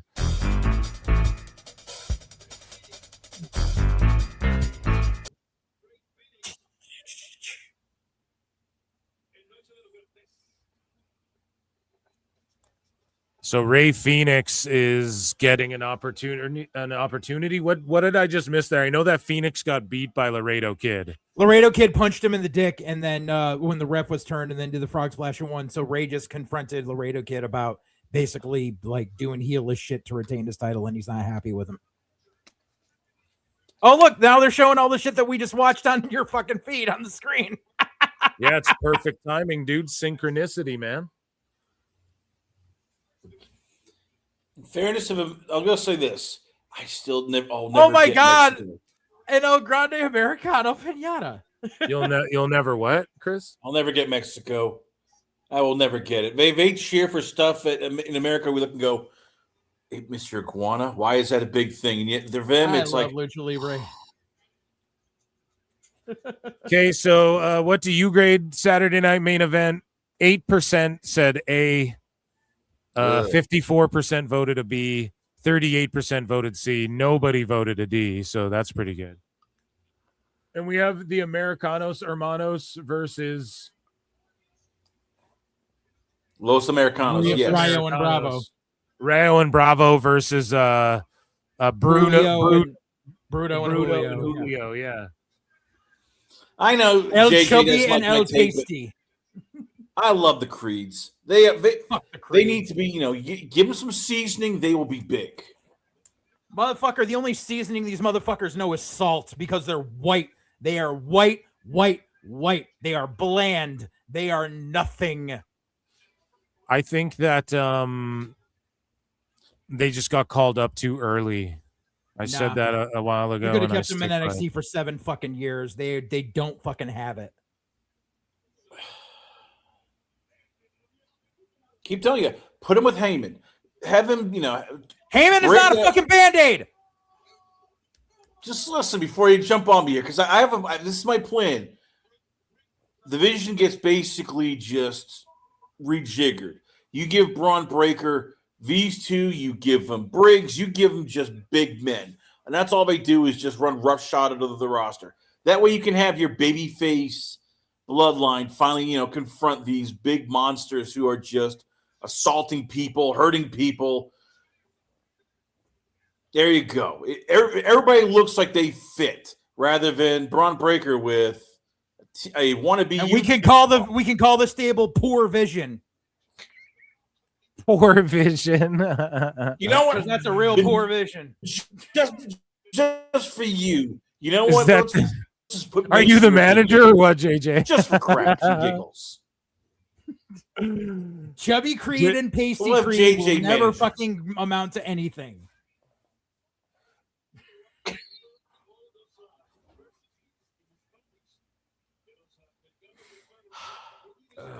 You're also the one down on Oba Femi, so you could be wrong. Oba has a ceiling.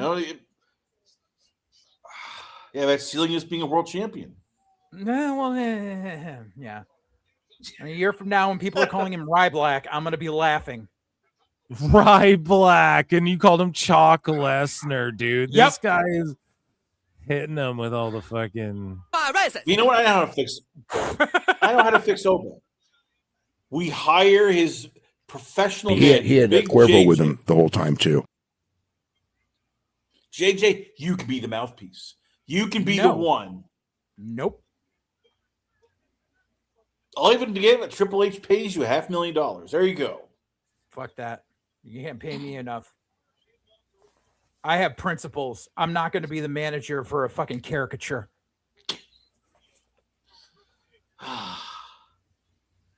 Then who should be then the face when all this is basically, when all the guys are gone in terms of, the NXT, let's call it Shield group? Like, who do you want to elevate when you're going, no, but it ain't Trick, it's not Oba, it's not Braun. Like, who should be then the next guy? I'm telling you, Austin Theory's going to get there one day. I see promise in Keanu Carver. Let's see here. Who else? Keanu Carver right now? Come on, man. I said I see promise in him. Did I say send him up to the main roster? No, but I said I see promise in him. Yeah. He's but asking me Braun who and are you Oba going to clear push in the Carver. future? I'm saying the future. Let me put it this way. There is a better chance of Vince Russo returning to WWE than Austin Theory getting over as world champion. I'm sorry. Blame Cena for basically just killing that career dead in the crib. Are you sure about that? Yes, I am positive. When he basically said, yes, I have a bald spot, you have no charisma. There's ways to get At back. least I don't have to pipe in fake music and fake crowd chants for my matches.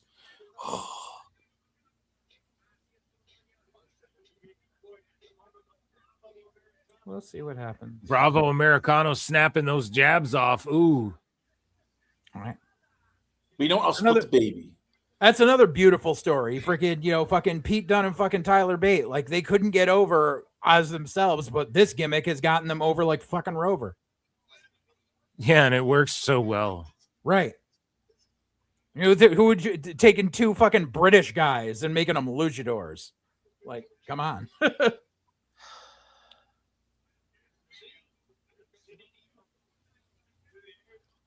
Well, remember, we had Sami Zayn was an over quasi luchador for a while as El Generico. El Generico is never going to draw money on a big stage. That's why they took the fucking hood off of him. Oh. Yeah, Generico would never. Not in the United States, but in Mexico, wouldn't yes, work, they'd go crazy. No. Oh yeah, if Zayn went to AAA and was Generico, they'd Now, go yeah. fucking ape shit. Yeah, now they would. Like back then, no, but like now, Right. if he showed up and just did a match as Generico, he should do that at Triple Mania.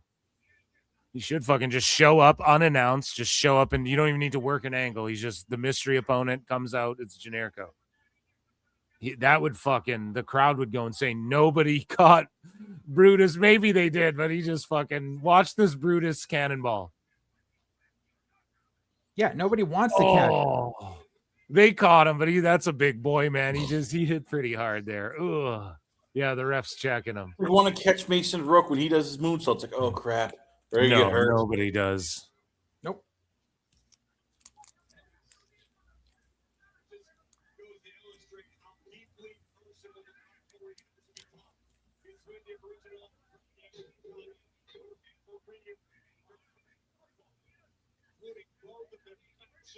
I also kind of hate the fact that they sent the Creeds down there without masks and then they put masks on them. And I think that's when this whole fucking Americanos versus Americanos thing really jumped the shark.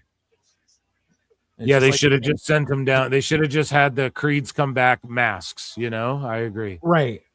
Either have them, wear the shirt or don't wear the shirt. Exactly. Yeah. But again, hindsight's 2020. It's like such a minor thing.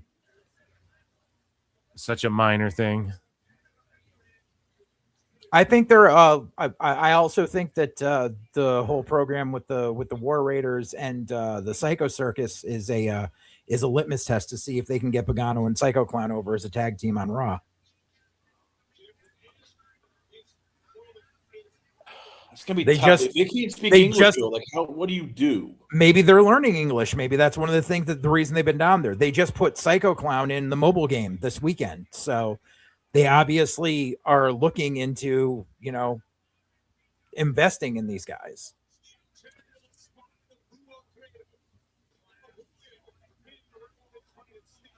Oh, they need stars. I mean, again, they're trying to get AAA a TV deal.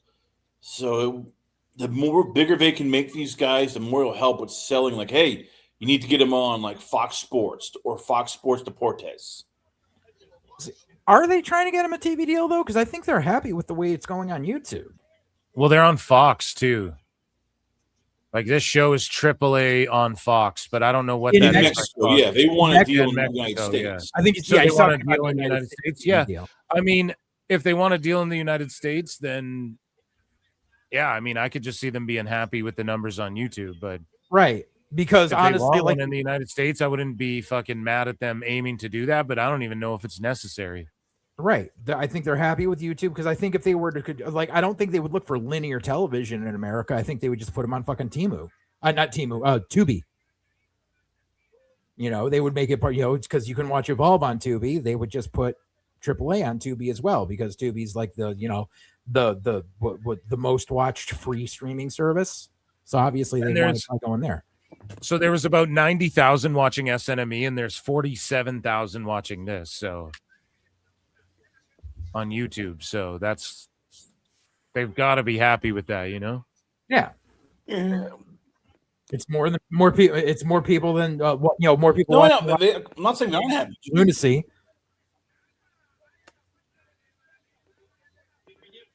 They've got the Grande Americano Pinata. Oh. Pinata, Hoovy, Pinata. And is a pinata State. That's hardly like an illegal weapon too. It's just like paper mache or whatever, Right. You just fucking it's like hardly even a weapon. It's funny, but he bumped for that though. Right. Yeah, that's Mexico's Brutus with the American boots. He just bumps for like the fucking the cardboard or whatever. Yeah. Mexico's Here we fun go. because the suspension of disbelief and the allure of kayfabe is still so alive down there. Are the tables smaller? No, it's the same size tables. Are you sure that's not a shorter table? That's a baby table. It's not a baby table. No, that's a 6-foot table. Sometimes in so the Slim Jim tables I think are 8 foot. So that's why. But the usual tables they use are 6 foot. Are the Slim Jim tables 8 feet? Jesus Christ. Yeah.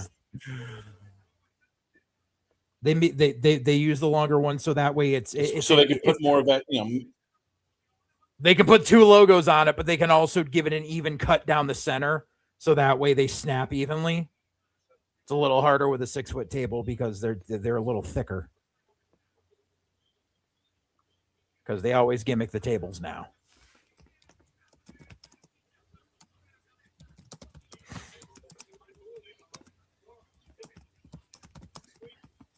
Damn.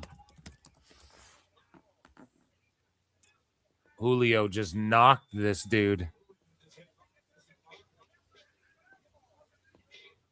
They're just hitting him with the fucking pinata. Oh my god. So funny. Pinata, Hoovy. Oh.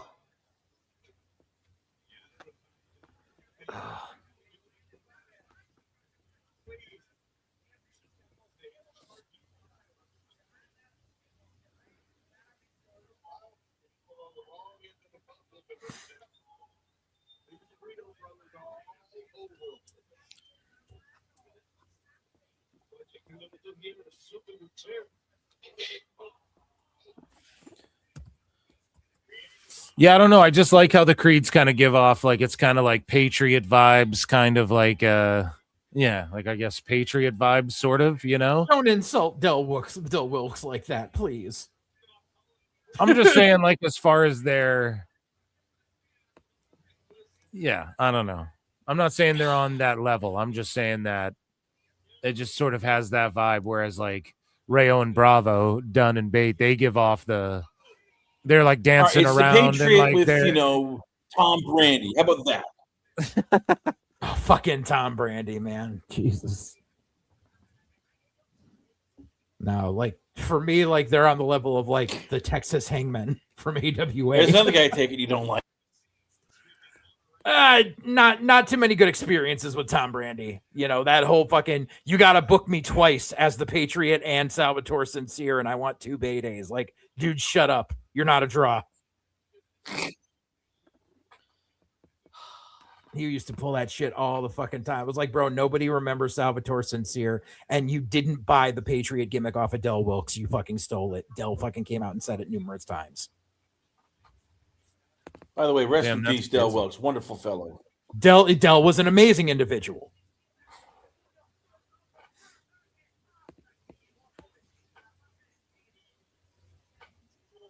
He was one of the dudes who I always loved and thought was a victim of circumstance for when he got brought into the WWE. Like they tried to do the whole shit with Bret Hart, but it wasn't working out at the time. It was just, and it was like the cusp of the Attitude Era, and it just wasn't going to work. And it sucks because I always loved Del Wilkes. And he proved that he could be a main eventer when he was in AWA as the fucking Trooper. Like he was carrying that company in like 1990.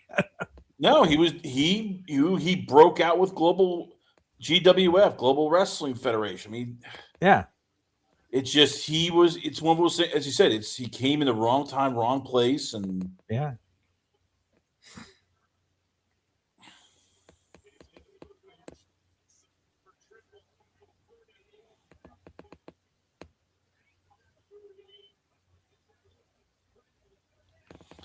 I'm curious.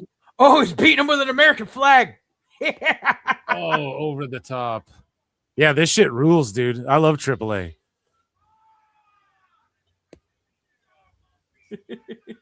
So is this a no DQ match? Every ref's just like, all right, screw it, we'll do whatever. Probably, yeah. It feels like they just made it anything goes, like, because yeah, there's been so many weapon spots now that yeah.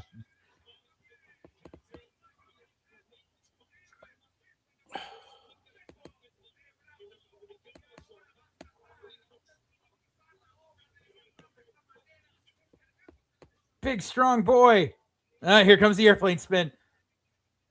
Around the world, around the world, around the world, around the world, around the world.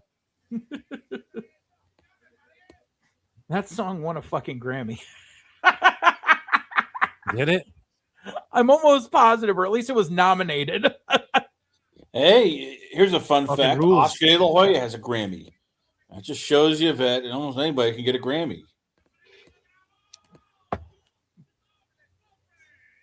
It's over. Yeah. Oh, yo. No. Ooh, he kicked out from the double headbutt. Oh, Bruto. Bruto fucking kicks out, dude. I'm still so confused as to why AAA is sponsored by Frank's Red Hot and not Cholula. Wrestling's for dirtbags and lily pickers. Frank's paid the tiff. Yeah.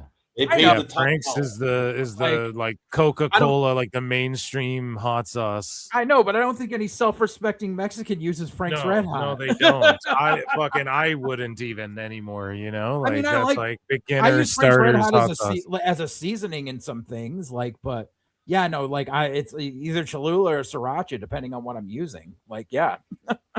Phil, you're like my sister. You have principles. WWE's like Jason Kelsey. You give them a paycheck, they'll take it. No, we don't give a crap who it is. I mean, if Condom Dumpster wants to advertise on AAA, they pay $1 million. They will do it. They'll put it on. All right, here we go. You'll get a small little ad, but hey, that $1 million check cleared. Oh man, they're gonna. Double Collider. Oh, fuck you! They stole the Super Collider from the fucking AOP. Kick out. Oh, that pisses me off. That was freaking Authors of Pain fucking finisher. Super Collider sit out power bombs. Yeah. Instead of the jackknives. I was a huge fucking Authors of Pain fan. And yeah. Why didn't they work? They didn't work because so here's the problem with the Authors of Pain was at first they didn't want to learn English, and both of them spoke different languages. One was Brazilian and one was Eastern European. So they could never fucking communicate well with each other, which is why they had Paul Ellering there in NXT. The problem was the moment they came to the main roster, Paul Ellering was like, I was only doing this in NXT because I don't want to travel. I have other shit to do. So the moment you take Ellering away, it took away the allure. And no matter what they did with him the first time, they put him with fucking Drake Maverick and everything. They put him with Seth. It never worked out. And then when they brought him back because it was Trips like, these are the guys that I wanted to push. So I'm just going to put them all together. And it just did. Final Testament. I love Cross. I love AOP. I love Paul Ellering. Paul Ellering's one of the reasons I got in the fucking business. But together as a group, they didn't fucking work. 450. Oh. Yeah, Final Testament kind of stunk. But the Authors of Pain were awesome. I agree. They were too big. They were two fucking hosses that fucking whooped ass. Like, you know who else was awesome? It'll come to me. Victor and Khan. Oh, the fucking Ascension. The Ascension, bro. The Ascension were fucking huge in NXT. And then the moment they got brought up on the main roster, they got made to look like jokes in their second week. Yeah. And there was no recovering from that. In that fucking bit where they were in the ring with the fucking APA and DX, and they made them cut an 80s LOD promo where like, we dine on pain and eat strife for some shit. And the guys just laughed at them. I was just like, you just killed 2 years worth of building these guys up, because that was back when Vince didn't want to fucking build anyone that Dusty fucking built in NXT. They would bring them up to the main roster and Vince would instantly fucking kill them. Oh, so this is no DQ or what? I didn't realize. Yeah. You know what? Gotch and English ruled. Enzo Cass. Obviously Jordan and Gable were awesome. Fucking so many tag teams. The greatest what if? What if he never got hurt? Right. Yeah. And what if they never stuck him with that god awful Kurt Angle's my actual dad angle? That was crazy, bro. That was one of the Yeah, that's your son. You have a black son. Yeah. Right. Yeah. It's like, whoa, man. That was the craziest shit. Like, well, because that was a throwback to something. I don't think people realize the reason Vince did that, because he did a throwback to what he thought was the best thing he ever made Kurt do, was when they had Kurt cut the promo on Booker where he said he wanted to have sex with Charmel.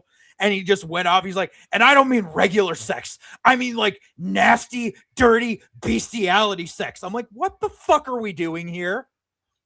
But Vince loved that so much. So years later, he's like, yeah, you love black women. So you have a black illegitimate son. Is that what it was? Yeah.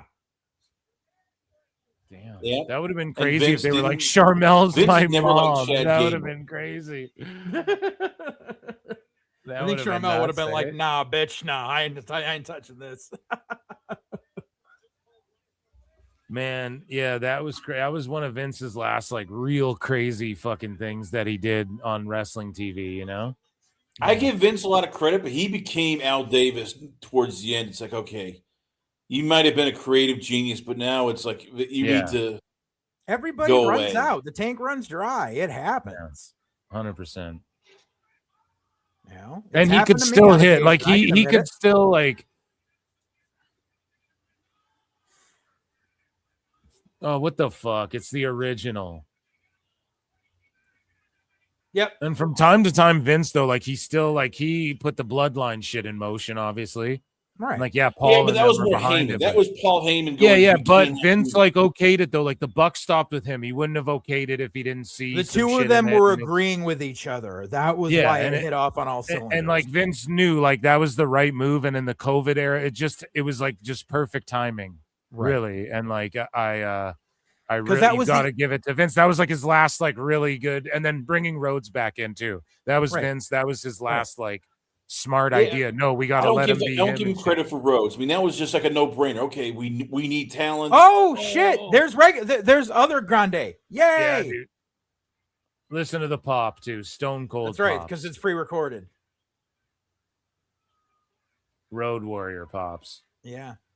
But yeah, and because that's the thing people seem to forget too, is like, and like props to Vince for giving us the Bloodline, which has been the hottest angle in years.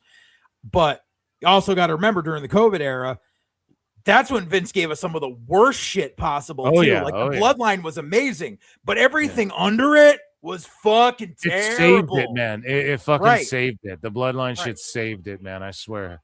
Right. And then like they had a couple moments though where like the COVID Rumble, like Christian Cage came back a little bit and shit, and like Big Show and stuff. Well, they kind of actually made Big Show look like a little bitch, but yeah, they had some moments where like when Edge and Randy had that match that was like the greatest match of all time. It was like a solid match though, but it was just so like. It was so overplayed, and the it was just self-indulgent. And it was like really and the AI fucking kind of made it funny. The fucking AI Howard Finkel ghost announcer, like oh yeah. See, this is the shit you forget, man. You forget the COVID era was just bad. Dude, the fucking Money in the Bank match that was in Titan Tower, like you know what that shit popped me. I actually thought that was funny. I actually thought that was funny. No, I'll give you an awful one. Bad. I will give an awful. Goldberg beating the Fiend in under 2 minutes was just like, oh, come on. That really pissed Was me that off. in COVID? No, that was in Saudi. But was that the Saudi in LED front of boards people. or was that? No, sorry, it was Braun Strowman, I guess, beating the Fiend. Or I mean, there was just so many. That was right before. I never understood why Vince couldn't just let Bray Wyatt be Bray Wyatt. Because he didn't have a hand in creating. Yeah, exactly. It's just like he needs his fingerprints on it. I feel like Tone's that way, just in a different way. Right. Where like and if honestly, you Trips and get Sean over are that way too. Trips and Sean are guilty of that as well. Oh, he's wearing a shirt with his lady on it, dude. Oh, that's the old Rick Rude trick. Remember when Rude did that shit to Jake? Ludwig's gonna pop this guy, but isn't he not allowed to touch OG? Yeah, they're not allowed to touch. That's why he's doing it. Ooh, man, AAA, dude. That's old, man. AAA just feeding us right now, dude. This is the best shit. This is the best wrestling show on TV. Oh, and then the oh, see, they saved him from it. Yep. See the great pull apart. All right, nice. It's perfectly booked, man. Like Undertaker's it's Taker and Borash, dude. Yeah. Well, they're also doesn't get enough credit. They're allowed to do also more. Like I'll say this about Mexican crowds. They are not very. They don't care about PC. They don't care about They touched. Wait, dude, they're touching. What the fuck? It's a double though. They both did it, so like they both breached. So that means they both can still fight. That's what it'll be because that's crazy. Or is this how they cover up not doing the match next week? But wait, if this was taped, we'll find out. It all depends on how that court case goes. When was this taped, or is this live? It was taped. This right? is taped. This is taped. So then taped when? So then they wouldn't have known. Well, so Kaiser turned himself in on May 20th and posted bond. So that means if this was taped before May 20th, maybe it was Kaiser saying, I'm going to go turn myself in for this. And as a precursor, they shot this angle in case they have to kibosh. Maybe you're right, dude. That could be it. But this is so good. And this is what I was talking about. This is such a good angle right here. Like this is crazy, right. dude. This is what I was talking about on my show. Was we have to worry about with TKO being a traded company and they have to cover all bounds. Oh, like, Ray's coming out. Hold up. Here we go. Yeah, let's see. The new GM. Tranquilo.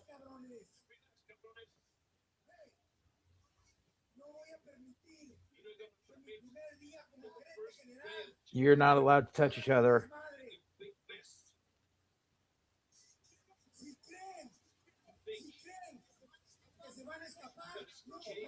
Okay.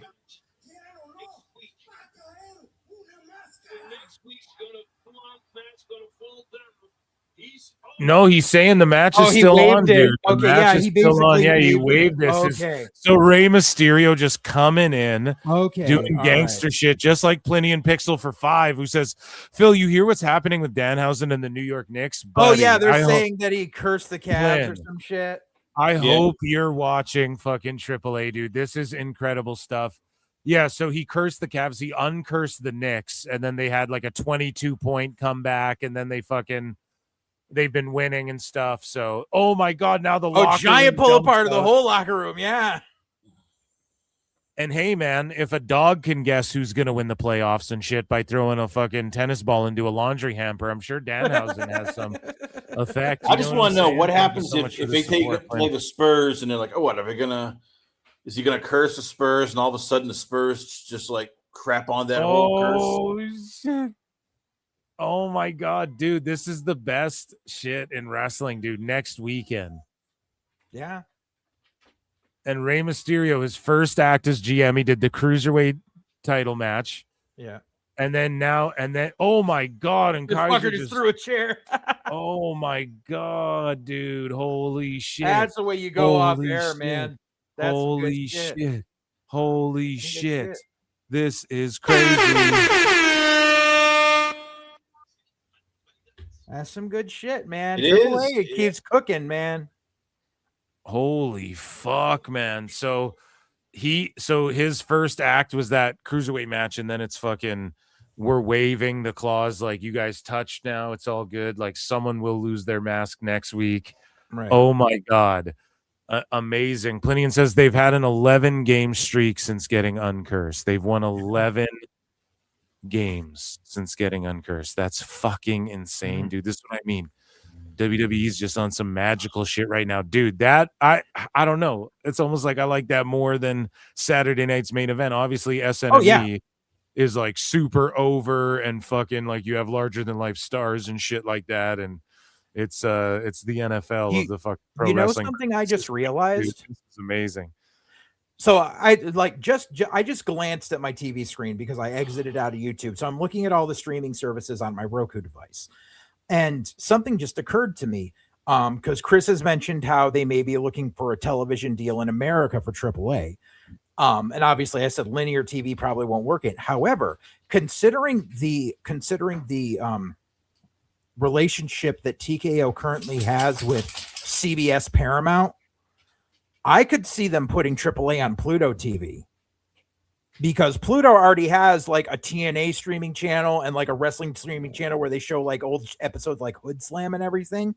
I could very well see them putting AAA on Pluto.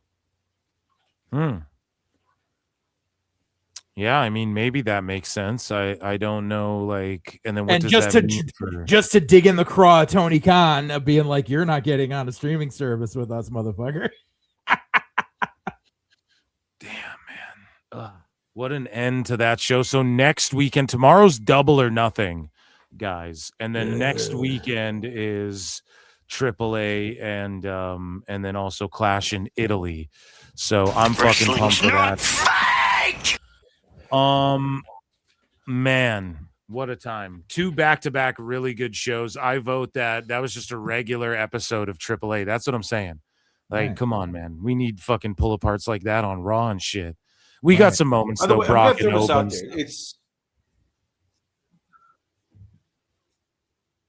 So I want to throw something out there quickly. Forget about Tubi. What if the end game is we see AAA on TBS or TNT in 2027? That might happen, dude. I That will could give happen. him a motherfucking ass you off. heard David Ellison say, I want this deal. Like, he wants to get the whole thing finalized by the summer. So what's to stop, Paramount from going, we're canceling, AEW. We're going to save money, and we'll take that money and we'll bring in AAA. Or well, I know that they want to do UFC on TNT and shit like that. Right. They've talked about that, but And they'll still have it. But now, Wednesday nights, AAA. I just wonder No if more they see Dynamite, the instead, appeal. Lucha Libre. I don't know, dude, because I think they'd see the appeal more in like, an Miércoles American style otra. wrestling. You know, with AAA, it's like, you know, I think you need like an American company probably. But I don't know. I'm not It is an against it. American It makes no company. difference to me. No, I know, but like it's a Mexican company. Like it's mostly. Which is why I think it would do Mexico better on a free based, you know? streaming service in America. Yeah, I agree. You put it on some stream or just leave it on fucking YouTube. They're doing good. Leave it on YouTube. Yeah. But yeah, the dude, problem that with leaving last it on match YouTube is felt they want wacky. more money. Like That you last match- guys are that talking about this like it's wrestling quality. This is TKO. They're about making money. So if they feel they can get a US TV deal and they get more extra cash, hey, true. We don't care. Just like Then how do Frank's ads- hot sauce is on. How do ads work though? Do we get a Frank's Hot Sauce tables instead of fucking Slim Jim tables or what? Well, no, because Frank's Hot Sauce already has a spot on the mat. The reason we get Right, Slim I'm Jim joking. tables is because Slim Jim doesn't want to pay for a spot on the mat. Jesus it's just Christ. extra space. Okay, guys. I will more than likely see you all for Double or Nothing tomorrow. Round of applause for my guests and for the PWT universe. Chris Connor, you got anything you want to plug to the good folks at home? Yes, you can check me out at lastcallpodcast.com. We just dropped an interview with Ryan Sparks of Draft Professors talking Cincinnati Bengals draft and their schedule release.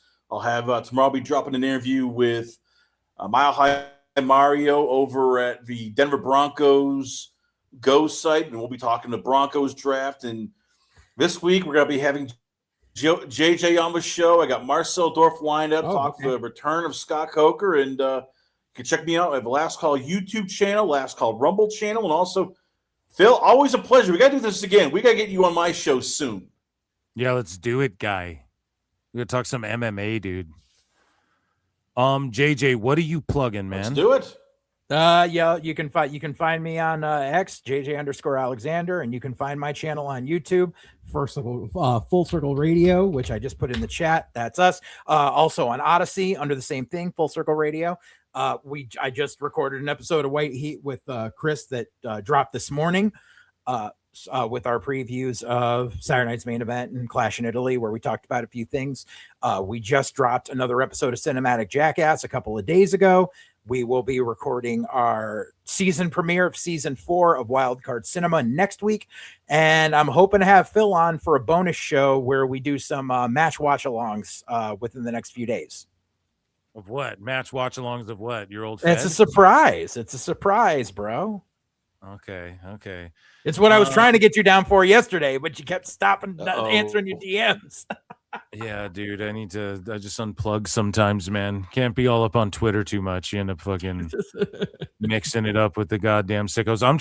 I just want to plug to you guys my Patreon, where I uploaded a fucking 3.5 hour long bonus Dave Meltzer dumb moment episode. I can't find the thumb, so just patreon.com/ProWrestleTimes. I appreciate you guys for being here, coming out with me tomorrow. And I will see you guys for Double or Nothing. I'm assuming. I don't know if I'm going to be on for the 0 hour and shit, but we got to talk about what Mick Foley does. How can we miss that? It'll be and it's a big sold out building and all of that stuff, and we got some AEW news to go over. So come check me out. I'll more than likely jump on, and check out my friends. Peace, guys. I appreciate you. See you next time.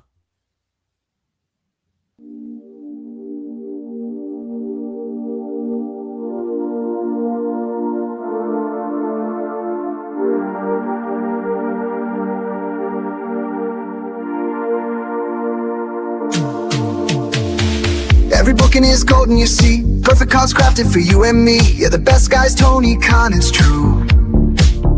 Triple cup, best damn booker in the land. 3 red cups stacked up, always in command. Triple cup, living legend of the fight. Just a call away from making it right. Never see him back hard, no way. Got the whole roster locked in for